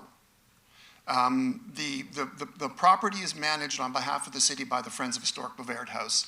They're the ones who program it. They're the ones who look after or take responsibility for its care. They raise funds to deal with maintenance, although the city does provide some maintenance services to them for free. The Heritage Board would only approve if they're going to make major changes to the property. So in the case of the barn, the city had to do a review to, of the heritage, of the impacts to the heritage values of the property for, bringing in the barn and changing the landscape and that sort of thing. So in that regards, the city does have an approval authority, but for the day-to-day operations, it's the Friends of Historic Bovaird House operated on behalf of the city. Okay, thank you for that. So it'll be good to see in the internal audit process, especially when coming to this decision, whether or not members of the Brampton Heritage Board declared any conflicts of interest, considering they also volunteer on the Friends of Bovaird House organization that runs the heritage property. So I'm curious to see whether or not that's the case, because to the mayor's point, in the previous iteration of this motion, the transparency and accountability, especially with relation to this property, is interesting. So I'm happy that it's going to internal audit. My next question is, there's comparisons to this and Pioneer Village. Pioneer Village, I believe, is operated by not a volunteer organization. I'm just curious to know whether or not, to increase the usage of this property similar to the Pioneer Village and enhancing the number of times it's open and education opportunities, and whether or not it's a museum, whether or not we should look at expression of interest for other organizations or private organizations to be running this particular property. Have we done that in the past? Not through you, Madam Chair. Not to my knowledge, Councillor, but I am relatively new to the city, so I'm not certain of that. Okay, well, thank you. I would wondering if we could look into that. Mr. Clerk, if I could add an amendment to this motion as well, for staff to look at other options in running the Bovaird House property, so that it can be more, I guess in comparison to the Pioneer Village in North York.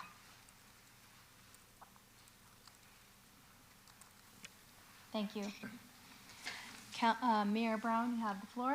So Councillor Santos was going the direction that I was, just maybe different wording. Right now, who appoints the Friends of Bovaird House?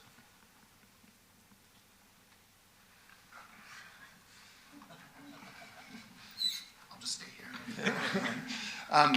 They're a volunteer organization. They recruit their own. They're not appointed through the city, I don't believe. So what I'd like to ask for then is an amendment. I think this is similar to 3, the staff request for your alternative. I like us to include number 3. Let me get this back as quickly as possible. That obviously there's governance issues here. I was thinking if there's not an organization that could take it over, that we could have accountability and transparency with. That maybe when we have our committee appointments, that the city appoints residents in the city who have a passion to volunteer for this cause. We get inundated with expressions of interest during our committee appointments. That process will be starting very shortly, so that might be an opportunity to engage those in our city who have a passion for helping out here, who we may not be aware of. And so, as we look at alternative means of operation, I would like that back before we do committees. Yeah, sorry, Councillor Singh. could the clerk just work on the terms of reference and make it, are you looking at getting it appointed through the citizen? Yes. Yeah, can we just, instead of looking at alternatives, can you just come back with a plan to get that done? Well, It's up to you. I'm just thinking instead of coming back with the alternatives and picking, if that's the direction you want to go in there, if you want the citizen appointment committee. but maybe the better thing is just to have Peter come back with options. So, through you, Madam Let's hear Chair. from staff. We are actually, the city actually, I'm working with the legal department right now. We are working on refining a new legal agreement arrangement between the city and the Friends of Historic Brevard House to provide the transparency that was sought in the previous motion. That's been ongoing for a little while now that we've been working on creating a new agreement. So we can certainly, I mean, there's opportunity, I think, now to address this, and perhaps Stephen. Through you, Madam Chair, I think what we're hearing is we will hold off on that agreement. Yeah. The Historical Society is a separate legal entity. One other item I just want to address is in the donor agreement, there's no obligation for the city to construct the barn. Just wanted to confirm that. Yeah, thank you. If I still have the floor, I think my point is we've lost confidence with the existing governance, and so we're looking for a solution to this. And so if we could have Peter, when do we appoint the citizen committees? So through you, Chair Brar, we're expecting to bring a report next week to council about reestablishing the city committees, because council needs to make that decision first. And then we will be canvassing for citizen recruitments January and bring those recommendations back through the Citizen Appointments Committee probably in mid to late February. So could we request this new governance model recommendations for council to adopt? Maybe you give us options A, B, and C, and we could pick which one. And if that could come back to us the first meeting in January, would that be reasonable? Certainly through you, Chair Brar. I'm not familiar with the Friends of Historic Beauvert House, so I'm not sure. The clerk's office has never had any involvement in this, other than at one point appointing a member of council to be a liaison with the Friends of Historic Beauvert House. But other than that, I'm not sure what relationship the city has with that entity. But we can report back on governance options in terms of Clause 3 if this carries. And so just in the interim, who turns the lights on and off? Who pays the hydro bills right now? Well, the Friends operate the site, but the city pays the hydro bill. Okay. And how often would it be open? It's open, I believe, 2 days a week right now, Wednesdays and Saturdays. Okay, And by special arrangement for school groups and that sort of thing. Okay, then what wording would that could be? Kind of sort of see the wording, Peter, on the screen for number 3? It's number 3. So if there is a timeline attached to that through you, Chair Brown, perhaps there could be something with that report back. By the first meeting in January. Which would be either January 18th Committee of Council or January 25th City Council. I get the 18th would be the first one.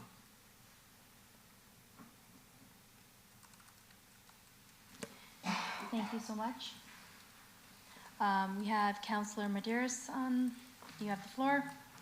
Yeah, thank you. Through you, Chair. I actually thought, Mayor Brown, you were going to go a little bit where Councillor Santos was going, because I kind of agree with, you know, and correct me if I'm wrong, Councillor Santos, I kind of, in my mind, for us to do this right and to make it more robust, to make it more available to the community, I almost think that probably in the report coming back, we can see what the operational impact is. Just have our staff run it as a city recreational building, and be able to, you know, in that budget time, we can consider a more fulsome plan on really making a more robust site where we get more access. Maybe that's, you know, building other, you know, features of, you know, what was there before. I don't know, you know, notwithstanding barns or anything else, where, you know, we can even incorporate sort of meeting spaces for our community, because wouldn't it be great that some of our community organizations get access to space on what would be a historical site? So you almost get, you know, 2-for-1 educational experience. So I kind of like to see in the report, you know, and again, I understand that January 18th is a little bit tight, but what the operational impact would be for us to take it over, and then after transition into more of a bigger plan that we can consider at the budget about really making this part of our inventory of our recreational offerings and meeting spaces, that sort of satisfies why we have this land endowment, but at the same time, really promoting and the heritage factor of Brampton. So that's kind of what I sort of like to see in the report coming back. Thank you. Thank you so much. Councillor Santos, you have the floor.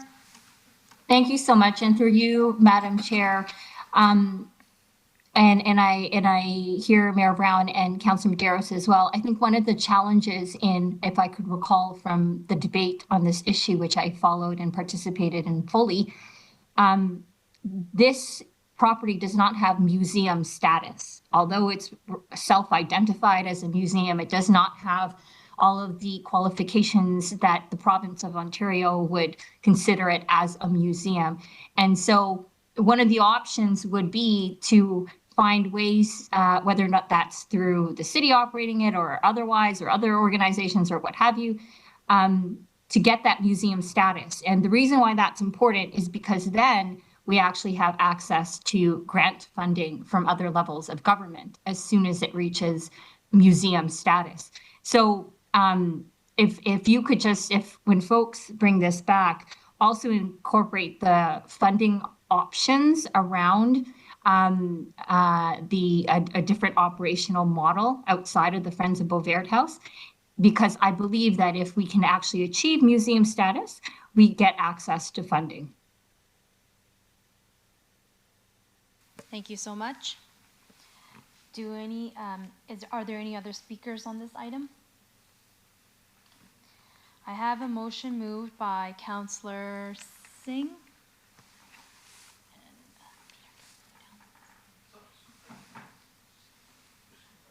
I want some clarity, because I heard a lot of different things. So for the January 18th meeting, we're just looking at different governance models and appointment processes, and that's getting reported, right?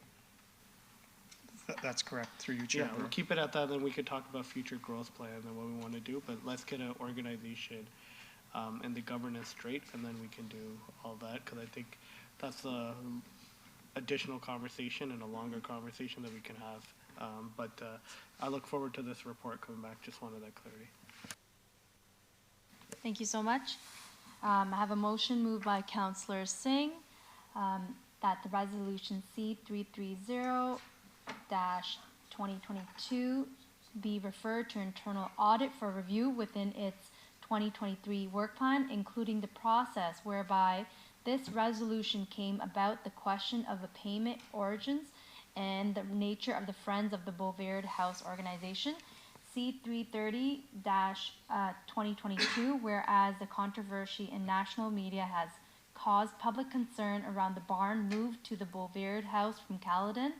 Therefore, it resolved that number one, all payments for this project be immediately suspended, and number two, the file be referred to Community Services section of Committee of Council to develop modern and transparent expense reporting obligations along with the professional business plan in line with the City 2040 vision. And number two, that unused capital project funds be transferred to the general rate stabilization reserve subject to consideration during the 2023 budget deliberations. 3, the staff be requested to review and report to January 18, 2023 meeting of Committee of Council on potential alternative means to the operation of the Bovaird House, including government's operational impacts and the appointment of citizens, volunteers, and funding options. All in favor? All opposed? Thank you. The motion carries. Our next item is 8.3.3, which is referred to December 14th meeting. We have 8.3.4, our next item, discussion item at the request of Regional Councillor Pleshy regarding Fletcher's Parkette. Thank you, Madam Chair. I'd like to refer this item to Council next week.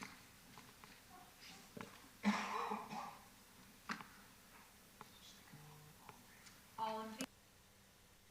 All opposed? Thank you. The motion carries. Our next item is 8.5, Councillor Question Period for this section of this agenda. Do any members have any questions regarding the corporate service section? If so, please use the chat function to add your name to the speakers list. Councillor Plashy, you have the floor. Thank you, Madam Chair. Previously, we have never postponed a committee of council or council meeting because of a provincial announcement. I kind of wanted to know or understand why today was postponed until a later time. If anybody can provide me that clarity, that would be great.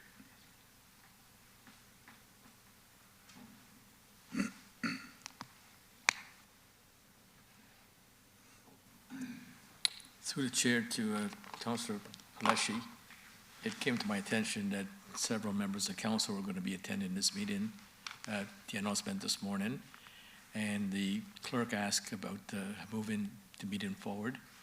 It was an email circulation to all the chairs. Everybody agreed to it, so it was extended until the start time was moved to 11 a.m. Okay. Thank you so much. I think just in future, I will never be okay with moving our council or committee of council meeting. People prepare a long time to come to these meetings. Staff and no other level of government should ever interfere with the business that we conduct at the municipality. Thank you, Madam Chair. Thank you. Are there any other more members with questions? Seeing none, we'll move on. Now we can deal with item 8.6, public question period. This is normally where we invite members of the public to come forward to the podium and ask any questions about any recommendations made by committee during this section of agenda. Given our virtual meeting today, questions are sent to the city clerk's office during the course of today's meeting to relay to the committee. There is a 5-minute limit for all questions for this section. I will ask the clerk if there are any questions submitted during the course of today's meeting. Through you, Chair Brar, there are none, and there is nobody in the audience that looks to be coming forward to ask a question. Thank you. I will now pass the chair over to Councillor Palashi to chair the Legislative Services section of the committee agenda.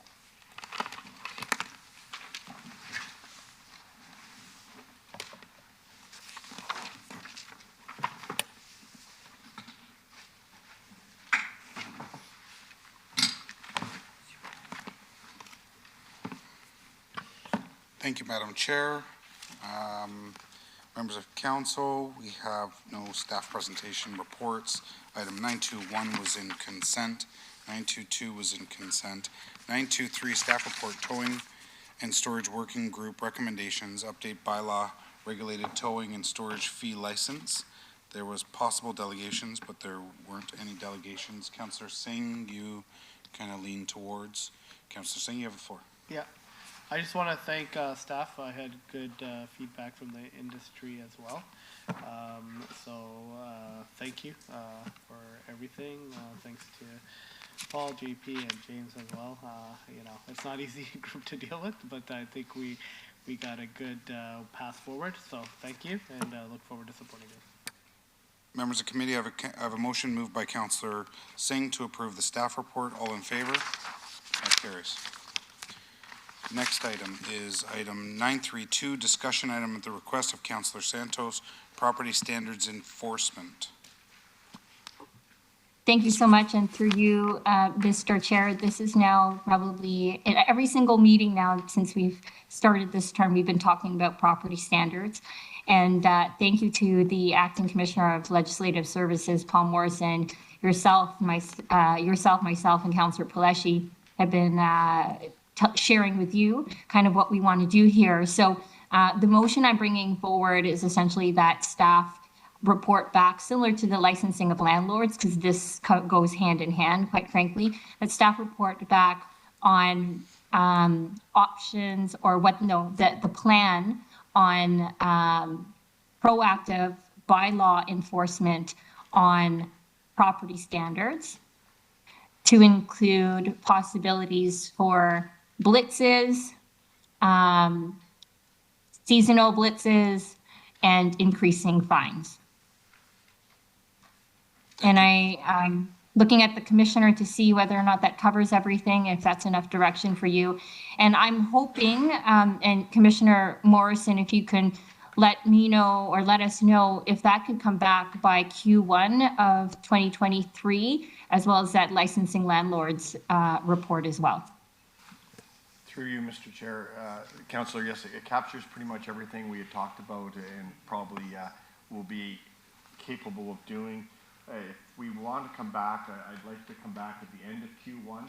It's going to take a little bit of work. We've already started that work, but we still have partners within the organization, planning, etc. I've already talked to Commissioner Ganesh about this, and we are formulating a plan. So it takes a little coordination. So I'm asking at the end of Q1 if possible.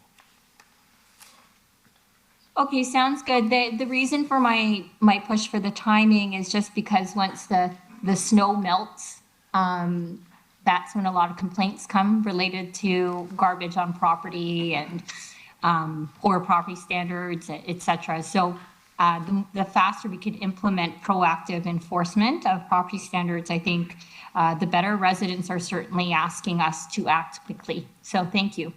So through you, Mr. Chair, we did take that into consideration. JP Maurice and I did talk this morning at length about this, and we do recognize that seasonal, there's seasonal implications to our business in the sense of snow, etc., ice, our officers actually seeing the violations, but it doesn't preclude us from doing any of that work. So we will get the most egregious ones as best we can, as quick as we can. The other piece of that is we're not waiting for the end of Q1. Well, we'll come to you with concepts and proposals and suggestions. We are going to start implementing different facets sooner than later. We've already talked about that. And so you will see the blitzes. It may not be as coordinated as what the report will say at the end of the quarter, but certainly we are going to be starting that very shortly. And thank you, Commissioner Morrison, and through you, Mr. Chair, just a couple other questions. And Paul, we spoke about this in our meeting. The communications piece when this happens with respect to the blitzes is also important so that residents as well as landlords know that this is coming, including the increase of fines related to property standards as an incentive for them to get their act together. So the comms piece will be important as well. Through you, Mr. Chair, absolutely. And I'll be working with Commissioner Kennard on that to make sure that we dovetail what our actions are with how we interact with the community verbally and in written message.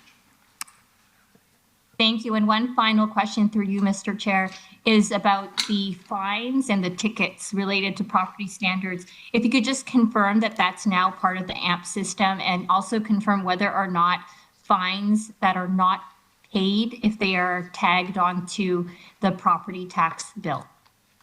I'm going to ask JP to speak to that if that's okay, Councillor.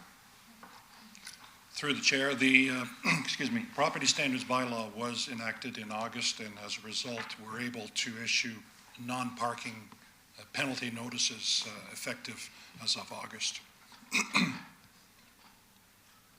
So through you, Mr. Chair, so if you get a violation of property standards, whether that's grass or, hoarding or I don't know, then you get a ticket through AMPS. If it's not paid, where does it go? Does it do they have to pay? Does it get tagged onto their property tax bill? Through the chair, yes, it does. Goes through the tax roll. Perfect. Thank you so much. No further questions. Thank you, Mr. Chair. Thank you, Councillor Santos. Councillor Fortini. Thank you, Mr. Chair. Just a quick question. Thank you, Councillor Santos, for bringing this forward. There's a lot of complaints. Will this also affect, like, the repeat offenders? We keep going over and files get closed, and then it starts all over again. Well, we go after those type of people, like bylaw or property standards went over and over to the same places over.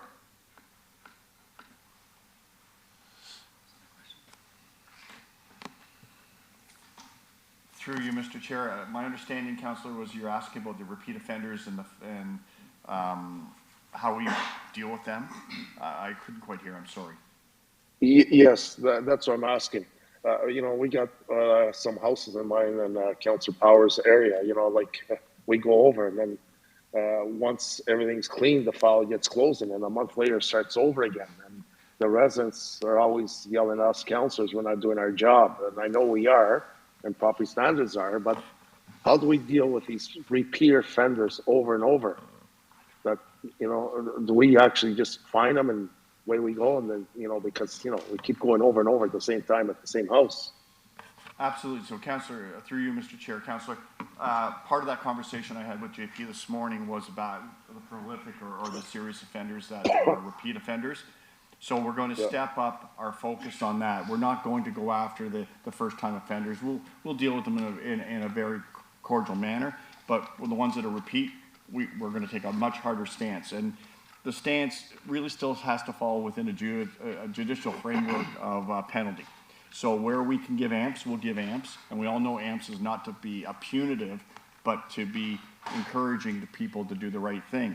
Where we fail in the amps, we have to fall back on the court system. So, and that's where it becomes a little bit more difficult. We have control over the amps. The court system, we don't have as much, we have no influence on the courts. We bring the charge to court, and the court deems what the penalty will be and or whether there will be a finding of guilt or innocence. So that's all into the court. So we'll continue to do that. The most serious ones take to court. We'll take a little bit more positive, where it's refuge and the disrepair of the house. We'll take a little bit more positive action. We can do a better job there. So we'll look at that, and we'll be starting that sooner than later. But when it's an AMPS penalty, we can, much like if you don't clean your sidewalk in the snow, it's an AMPS event. We can go back today, and if you don't get the message and it snows again tomorrow, we can go back tomorrow. And each day is a separate fine. So we can start cascading those fines to a larger volume. You know, this will be all part of that strategy we have to employ. We want people to conform. We don't want to penalize them. We don't want to enforce. We want to educate. But where we have to enforce, we will. We'll move forward and enforce. Yeah, thank you. And I know we got a lot of homes as repeat. So how do we deal? I understand in the front of the homes, like, you know, there's a home in my area. I think you guys are well aware of it, you and GP. How do we deal in the backyards when they're the same? We have the authority to go back there and do the same thing, because there's a lot of issues in people's backyards. We're not allowed to go in the backyard and do anything. So through you, Councillor, through you, Mr. Chair, Councillor, we do have an authority to look at the backyards under the Property Standards Act. We don't do it as often we can, because lots of times it's fencing. We have to go into other people's yards to do that. But it's available to us to do, and we can start employing that a little bit more. It's the consequence of what we find, our actions as a result of what we find. So if we go to somebody's backyard and we say it's in terrible disarray, they've been hoarding all sorts of stuff, and I've got examples of that. We have one hoarder that had sea cans worth of stuff in their backyard. If we go and make them, if we penalize them to clean it up and they don't do that, what do we do next? So what we do next is we take a serious look, and then we go in and we do the cleanup. And the problem is, when we clean up, do we store it all, or do we throw out the garbage and store what we consider good, or do we try to get the homeowner to do it? If we do the first two actions, then we become responsible for what we take from the scene. So if somebody says, I had a snowblower back there, I had 3 snowblowers, and they were all pristine, they all worked really well, and we threw 2 of them out because they were garbage, we could be on the hook for that. So we're very careful what we take out of people's backyards and how we clean those up, because we could be liable for a lot of that material. So it is a painstaking and long process. I understand it, I completely get it, but we don't want to expose the city to any liabilities as well. No, and I get that, but you know, I usually talk at the house that we know about, you know, swimming pool upside down, water sitting there, liner broken, things like that, that, you know, the neighbors keep complaining. And I'm sure if you go knock on the door and say, can I use your backyard, take pictures there, nobody's going to say no. But anyway, let's try our best, because it's usually, I feel bad for someone coming the first time, but these are repeat offenders. And, you know, I got a couple of homes in my area. They just, it's over and over and over the same thing. And we close the files, and it's just wasting time, and it doesn't look good for the neighbors either. So thank you.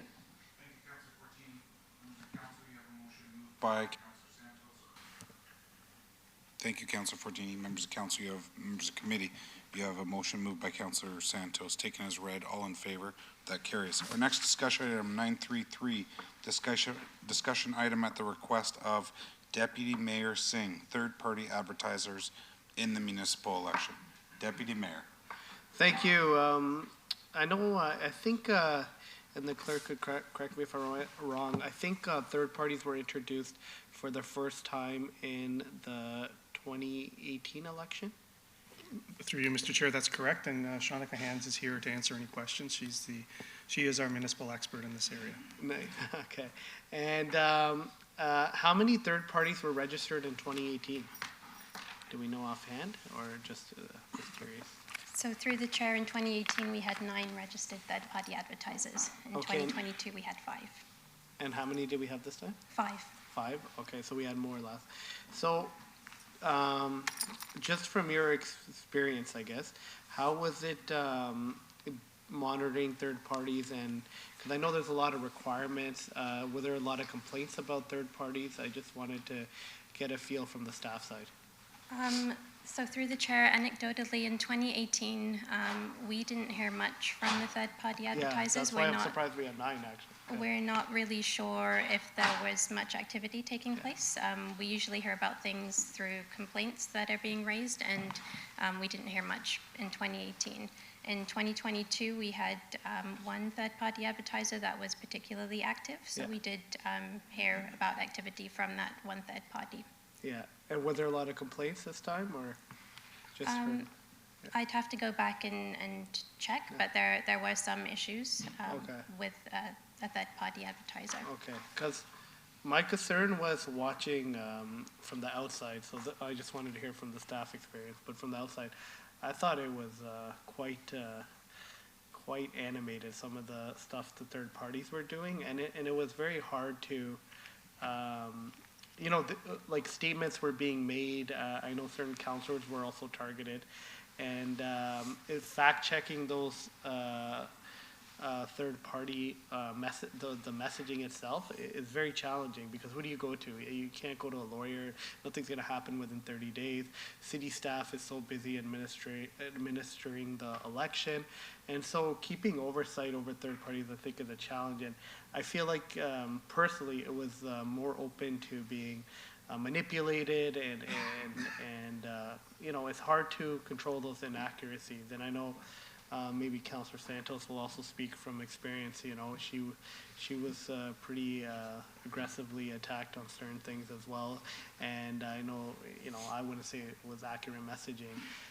So I think I'd like to put a motion forward that we write a letter regarding our concerns about third parties to the province. And I know Councillor Santos has talked to AMO and, FCM. Oh, and she's on the board as well, yeah. And so we also forwarded to AMO and FCM, but we'll send it to the Minister of Municipal Affairs, because election, correct me if I'm wrong, comes under them, and send it to our MPPs. And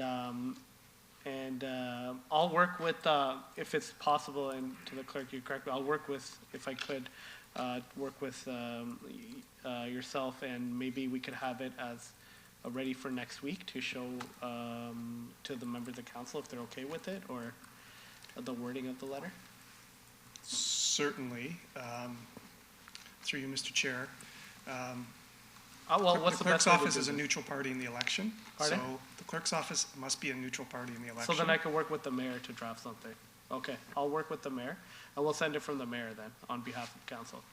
I think what Councillor Singh's referring to, though, is if you had any issues, Yeah, if you have any that could be captured in the motion as well. If there's anything that you would like to see different, maybe that could be captured in the motion as well. Taking, like, obviously you're not political, but if you have something that, you know, you say, maybe this could be tweaked, why not capture it? We're just trying to work together. So, yeah, through you, Mr. Chair, we understand, but to the point Shanika raised, is most of it for us, for third parties, was anecdotal. We really don't get involved with them. I'll use the analogy, it's better the devil you know than the devil you don't. If before 2018, third-party advertising was happening, it just was not registerable. What we do now is there's a requirement, if they're spending money opposing or supporting candidates, opposing or supporting a question on a ballot, it's registerable. But other than that, there is very little that the municipality does in terms of engaging with them. And most of the activity, as members are probably aware, is occurring in social media.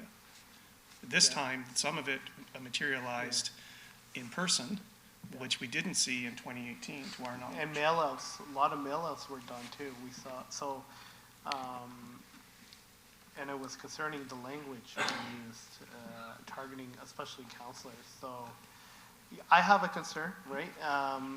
I agree things were happening. I mean, this is my third election, but I never saw anything like what I saw this election. And I feel like it'll just be a pattern for the next election if we don't at least raise our concerns on this.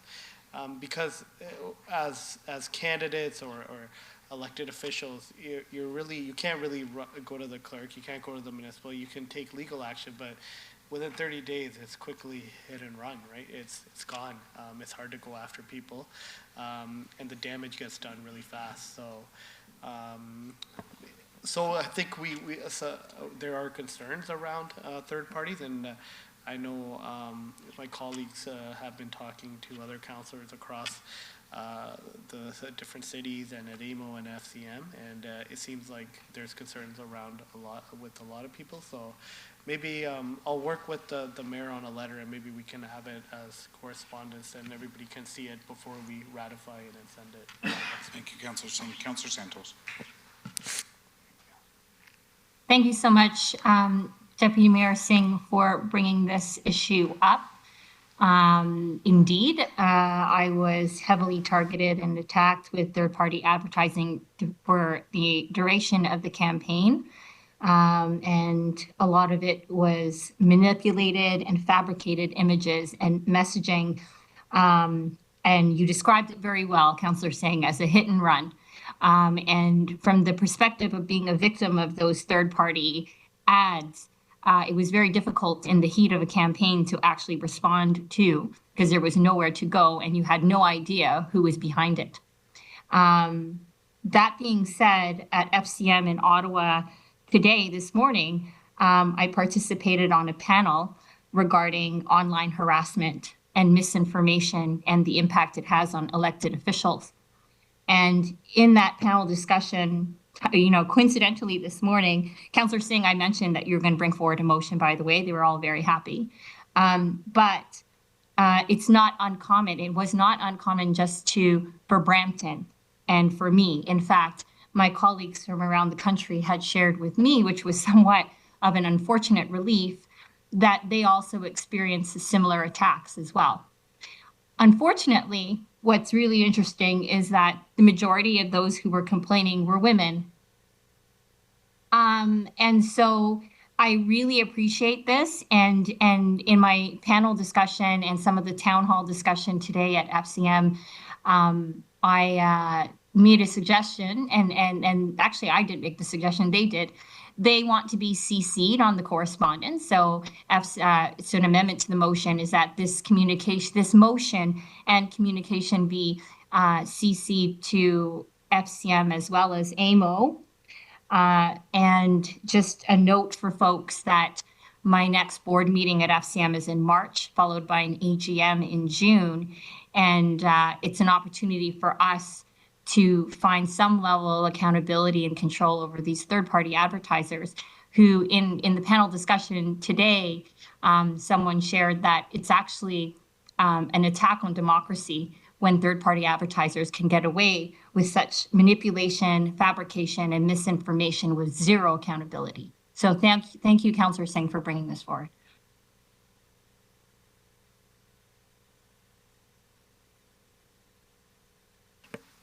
Thank you, Councillor Santos. Just confirming with the clerk, I know we do have a motion, we don't actually have the letter, but if everybody's comfortable with that, then I have nobody else on the... Councillor Vicente. Thank you very much, Mr. Chair. Just want to echo sentiments from my council colleagues. It's always been my belief that when you hold an election in a community such as Brampton, it's a community event. Everybody knows one another, and so many communities across the province are much smaller. Sometimes you have family members running for the same seats. And when you have that kind of close-knit community where everyone knows everyone else,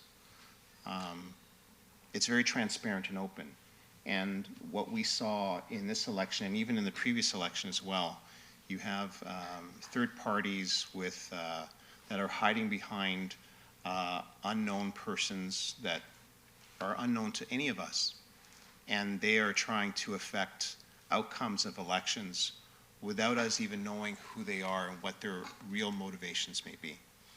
And so I think that it really goes against that kind of feeling and intent of an election in a community where you have outside influence without the knowledge of who the parties actually are. We see a name that's registered, but often they don't even live in the community itself. And so if it's a requirement for an individual to reside in the city of Brampton, how is it possible for someone who does not, or is completely unknown and anonymous almost, to be able to affect outcomes of an election? It's a little bit easier, for example, when you see a third party, just as an example, that is a trade union. You might understand why a trade union wants to affect a yes or no outcome on a vote, one way or the other. That's transparent and open. But when you have a person who no one's ever heard of, you do a search and you can't find any information except to find out that maybe, they run a business in another city and they're actors in an election here in Brampton, that is concerning. So thank you for bringing the motion, Deputy Mayor, and we'll support. Thank you. Thank you very much, members of committee. You have before you the motion taken as read. All in favor? That carries. Next item is 9.5, councillor question period. Are there any members of committee that would like to ask any questions relating to legislative services? Seeing none. Public question period. Any members of the public that would like to come down, chat for a little while, have a quick discussion about anything related to legislative services? Seeing none.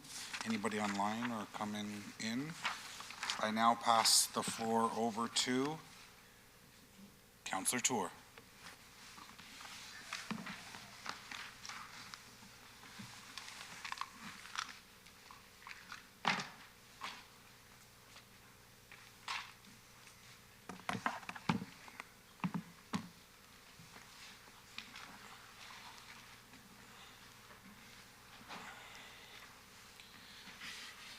Thank you.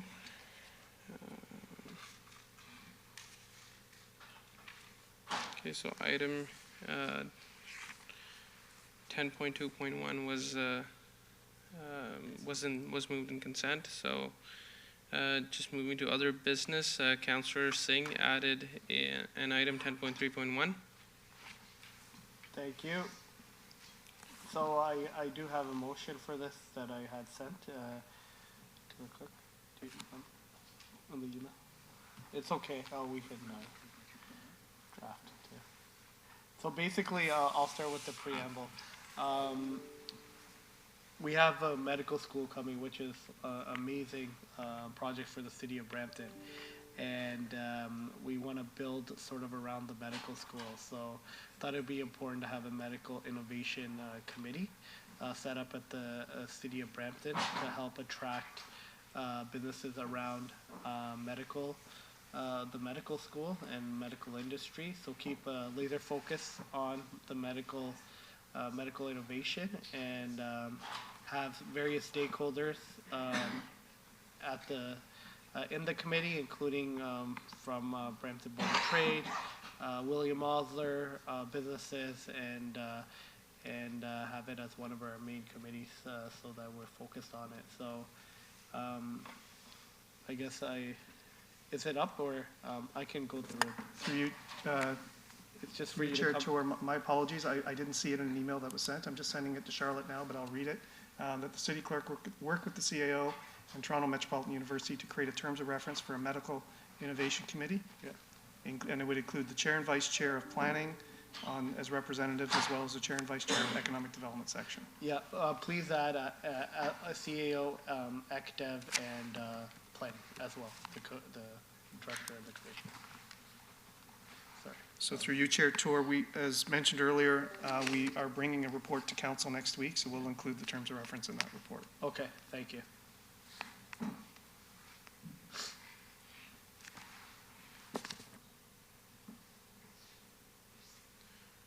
We're gonna wait for the motion to pick it up.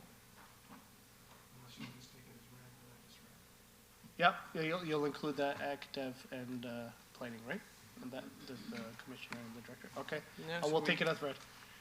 I'll Okay, take thank it you. as read. So we have a motion moved by Deputy Mayor Singh. All in favor? Those opposed? Seeing none, the motion carries. Seeing there is no other business on the agenda. So council question period. So do any members have any questions regarding the corporate services section? Or anybody in the chat? Okay, seeing none, we'll move on to public question period. If there's any members of the public who wish to speak. Okay, perfect, thank you. And I will pass the chair to Councillor Singh to chair the corporate services section. Sure.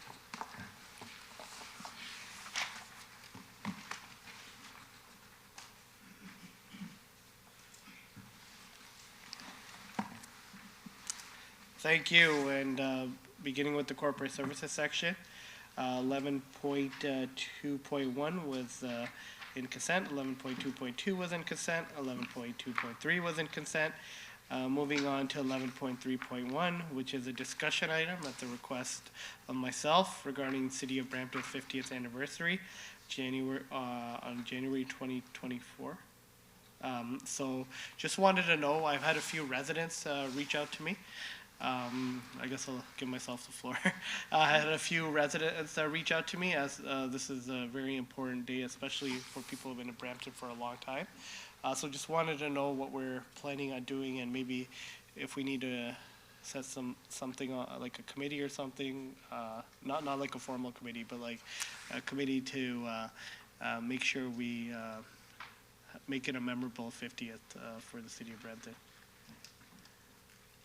So through you, Mr. Chair, perhaps I could start, and other members of CLT may, I know it came up, it was raised last week, but there'll have to be some consultations, I presume, with strategic communications and in terms of what the city may be planning. And so maybe something could be reported on or brought back at a future meeting, but I'll defer to others if anybody else has further information. And just to be clear, the 50th anniversary is on on January 20th, so about a year and a month? Yes, so Region of Peel and City of Brampton was created on January 1st, 1974. So 50 years is January 1st, 2024. And that is the 50th anniversary of the creation of the city, even though the municipality lasted a lot longer prior to that. Oh, yeah. To you, Deputy Mayor, Stratcom has initiated some preliminary conversations and planning on this. So just at a very high level, we are looking at establishing cross-departmental committee to come up with plans for a year-long celebration for the 50th celebration of the 50th anniversary of Brampton. So preliminary discussions are happening, and we're going to be bringing reports back to committee to discuss progress and what we plan to, what the plans entail for 2024. Okay. And because I've had residents reach out to me as well, so does it make sense to have some counselor input in there? Because we deal with residents like with Face Forward, right? So it certainly does. I think it. I do believe we plan on engaging citizens as well as departments in establishing plans for the celebration. Okay. And we will certainly involve counselors in that process. Yeah, I'm pretty sure somebody would want to be a part of that, at least from our side, to represent the 50th anniversary. So If the report's coming, I guess I won't put a motion on, because I was gonna put a motion to report back. But I look forward to seeing what the plan is, and, if we could have some council input, I think that'd be very helpful as well. We look forward to it as well. Okay, thank you. Oh, Councillor Maderos, sorry, I didn't see you online. Yeah, thank you through you, Mr. Chair. I guess in the context of we were talking about redistribution and possible, what the province may announce. It could be, a celebration of 50th, or it could be the celebration of the end, or celebration of continuance. So I guess that would all. I was thinking it, you said it. But I guess with the region of Peel doing it, I assume that Mississauga also would be 50th in all the entities. Would that? So I guess in the report coming back, that's something that we might want to consider too. If I guess, but I do think it's a good idea. Hopefully, it's a continuance, and we'll go from there. But it would be great to get the stakeholder and sort of residents' feedback on how we can really celebrate Brampton. Thank you. Thank you. Okay, we'll end that there, that discussion. I don't see any other speakers. Moving on to 11.3.2, this was added by myself. I noticed with the motion for the appointments to this, I actually forgot to add myself. So if I could add a motion to appoint Councillor Singh to the committee as well. So through you, Mr. Chair, from Council's decision on November 16th, the current membership that we have for this, the CAO Performance Review Committee, includes yourself, Councillor Brar as Chair, Never mind. Okay. Councillor Santos as Vice Chair, Mayor Brown, Councillor Keenan, Councillor Paleshi, Councillor Singh, Councillor Tour, and Councillor Vicente. Okay, I was misinformed, so we'll move on. Thank you for the clarification. Moving on to 11.3.3, video delegation pre-recorded discussion. Councillor, yeah, we'll stand it down, or we can defer it to council. Defer it to council? Yeah. Yeah. Yeah, refer. Okay. I have a referral motion from Councillor Vicente. All in favor? Okay, the motion carries. Do any members of council have any questions? Seeing and hearing none. Public question period to the clerk. Is there any questions from the public? Through you, Mr. Chair, I do not see any for online. Okay, so I will move it on to the Public Works and Engineering section. Chair Vicente, I will pass it on to you.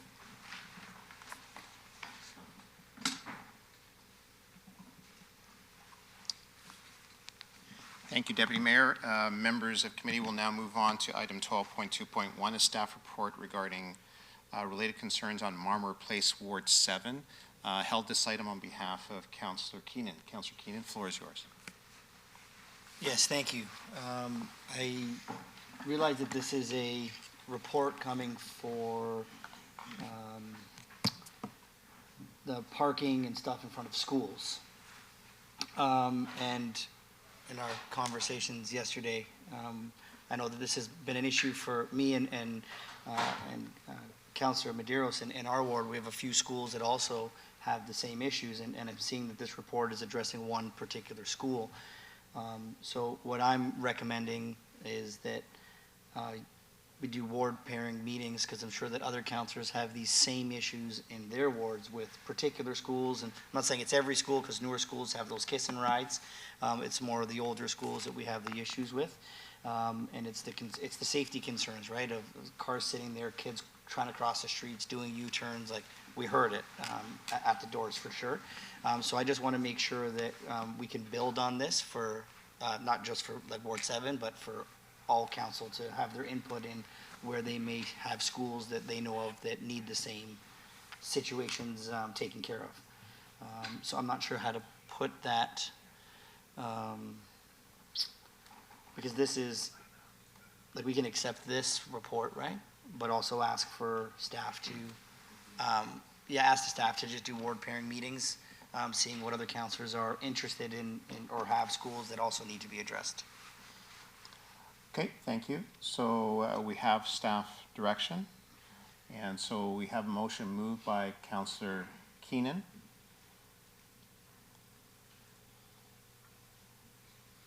Do we need to have that amended on the screen? Through you, Mr. Chair, we can and probably should, as direction really should be voted on through a motion. So it would just be number 3, that Public Works staff be requested to meet with Ward Pairings, Councillor Ward Pairings, to discuss local traffic issues in regards to schools in their respective wards. Perfect. Thank you very much. Do any members have questions? I see none, so we have a motion to move. We do have a question, Councillor Power.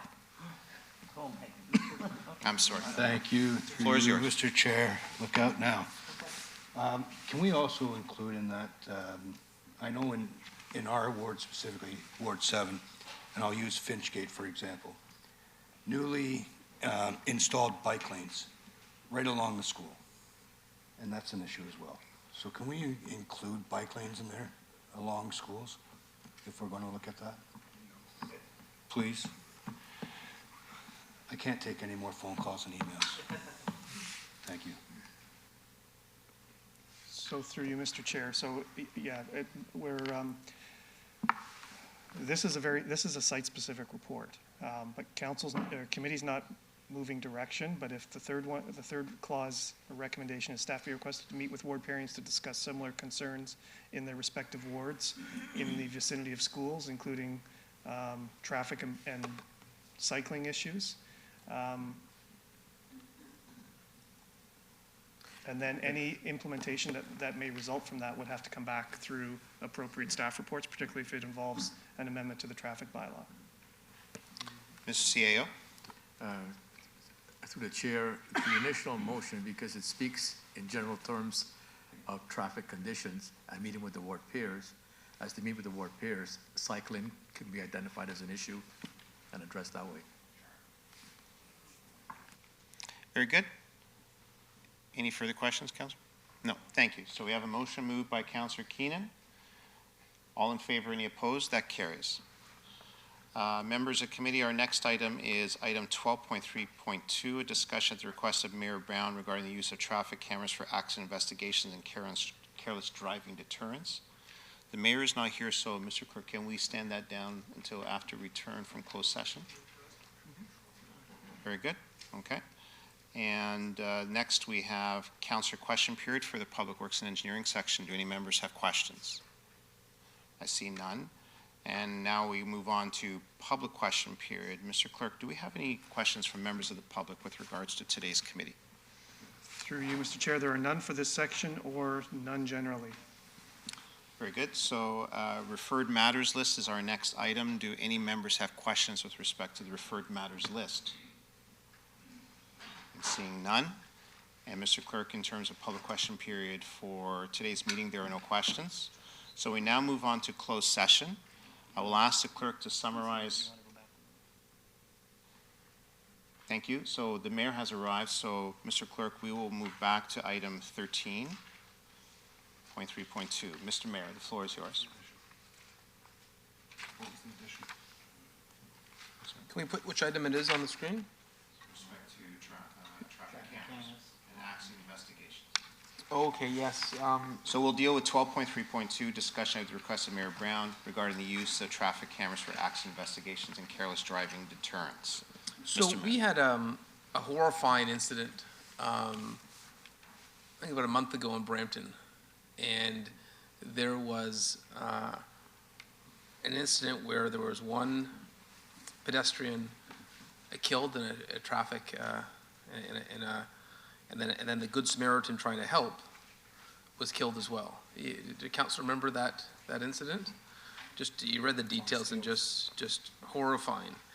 And I got a number of letters and correspondence from residents saying, we have an issue with reckless driving in our city.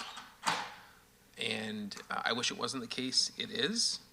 And so what tools do we have to deter that? What tools do we have to have more accountability?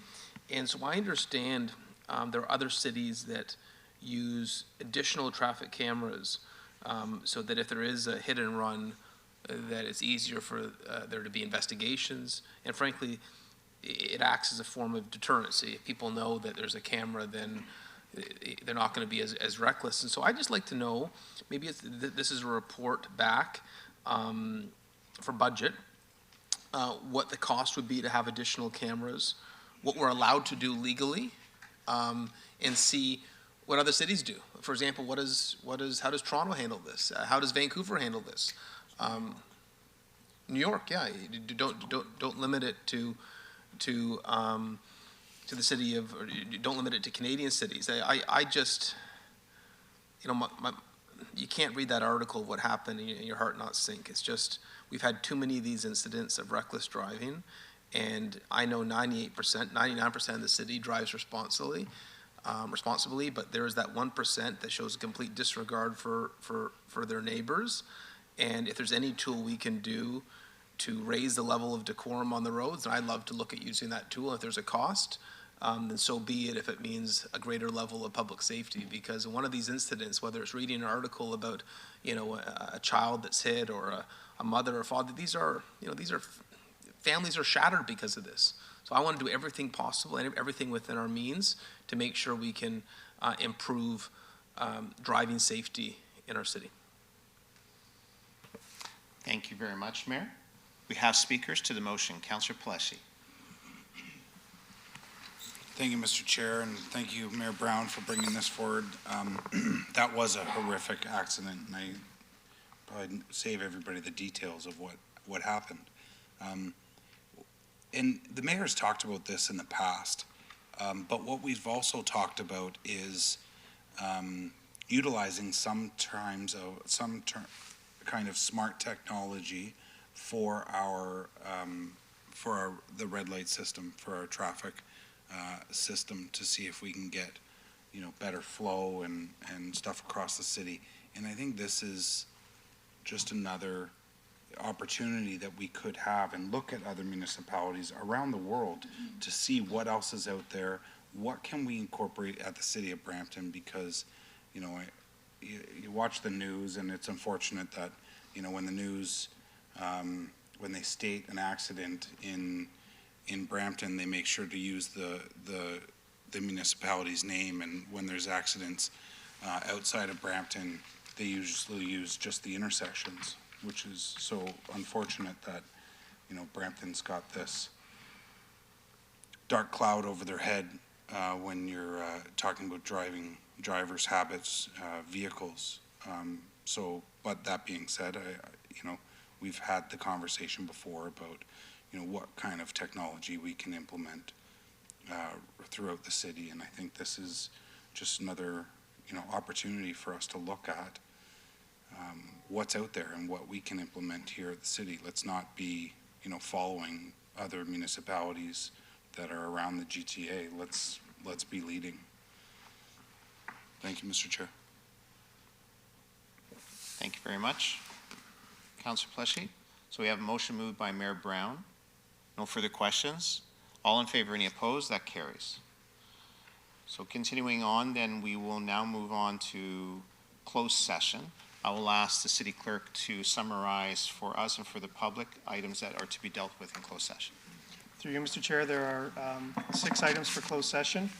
The first is 15.1 under the exception 239-2C regarding proposed or pending acquisition or disposition of land in regard to a property acquisition matter. 15.2 under 2K, position plan procedure criteria to be applied to any negotiations carried on or to be carried on by or on behalf of the municipality or local board, an advertising agreement matter. 15.3 in regards to the exceptions 2C and K, in regards to a proposed or pending acquisition or a disposition of land by the municipality, and a negotiation matter regarding a property lease matter. 15.4, the exception for 2H and K, which is information explicitly supplied in confidence to the municipality or local board by Canada, province, or territory, or a crown agency of any of them, and a negotiation matter. This is a naming rights matter. 15.5, the exception is 2E and 2F in regard to litigation or potential litigation, as well as advice that's subject to solicitor-client privilege, a litigation matter. And finally, 15.6, the exception is under 2C and K regarding a proposed or pending acquisition or disposition of land by the municipality, and a negotiation matter, a property lease matter. Thank you very much, Mr. Clerk. So we will move into closed session. I have a motion moved by Councillor Santos to move into closed session to deal with these items. All in favor? Are there any opposed? That carries. Thank you. So to members.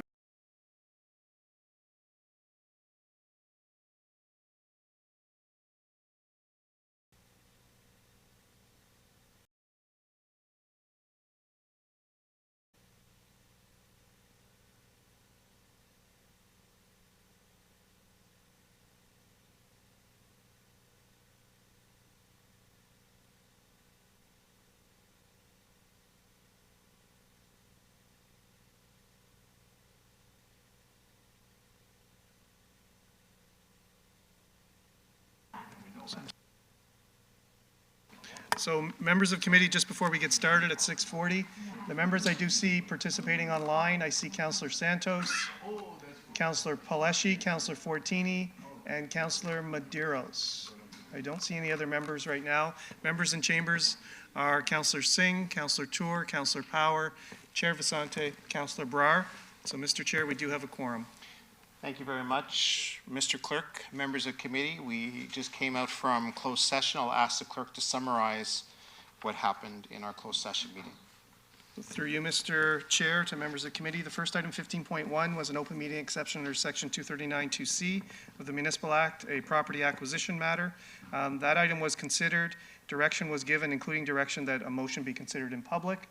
That motion is appearing on the screen right now. It will require a mover. I'm happy to move it, Mr. Clerk. Okay. And so we have a motion on the screen. Are there any questions? Okay, all in favor, any opposed? And that carries.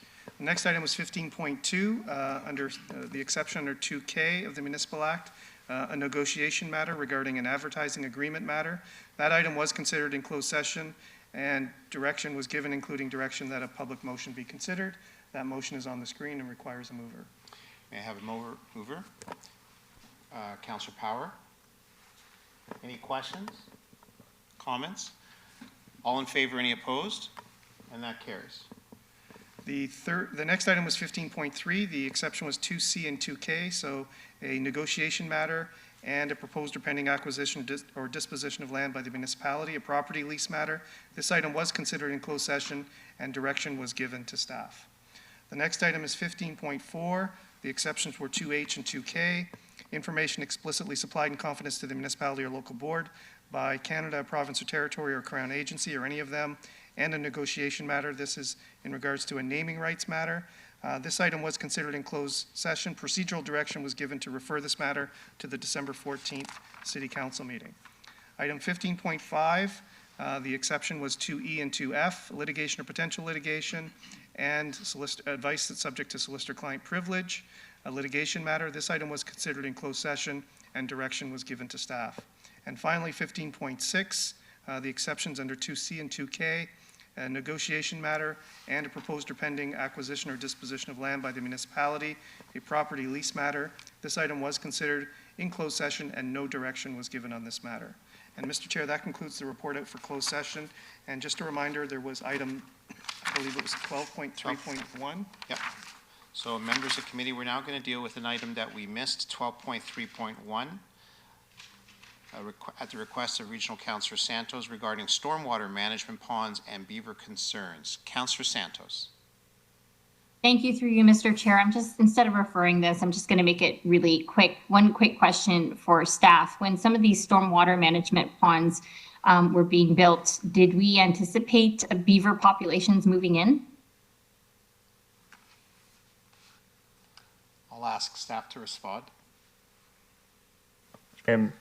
Good afternoon. It's Michael Harrell, Director of Environment and Development Engineering.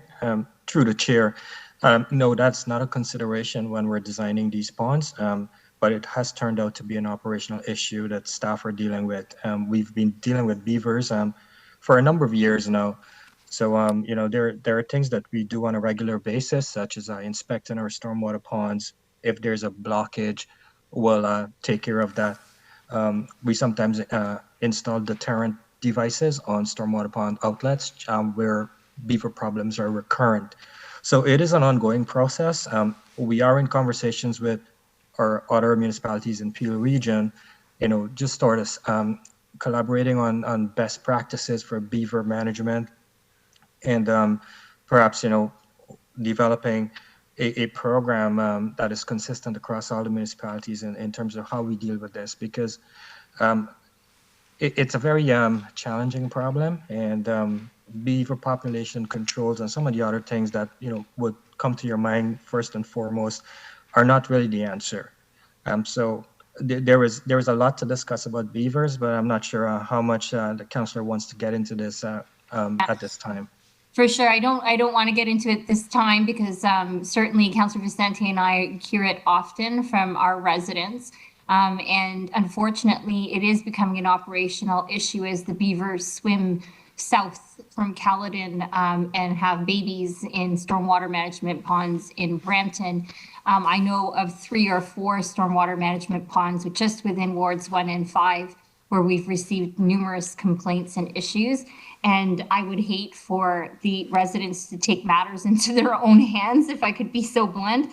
And so my motion will be that if you can, Michael, that staff report back on the impact and the cost of dealing with the increasing beaver populations within our storm management ponds.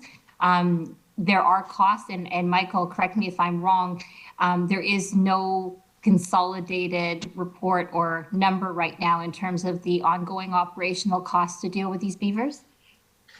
We do have some numbers from the last year. In terms of staff time, it's about a day per week for about 6 months of the year to go out and inspect ponds.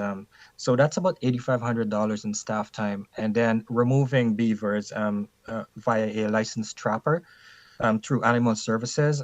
And over the last year, it's about $21,000. So it is quite a substantial number, but it's something that we're going to have to start building into our operating, For sure. budgets going forward. And the beavers come back and then they cut down trees. And then when we protect the trees from beavers around the pond, they go after the trees on residential properties, which ends up being another issue that residents are not happy about.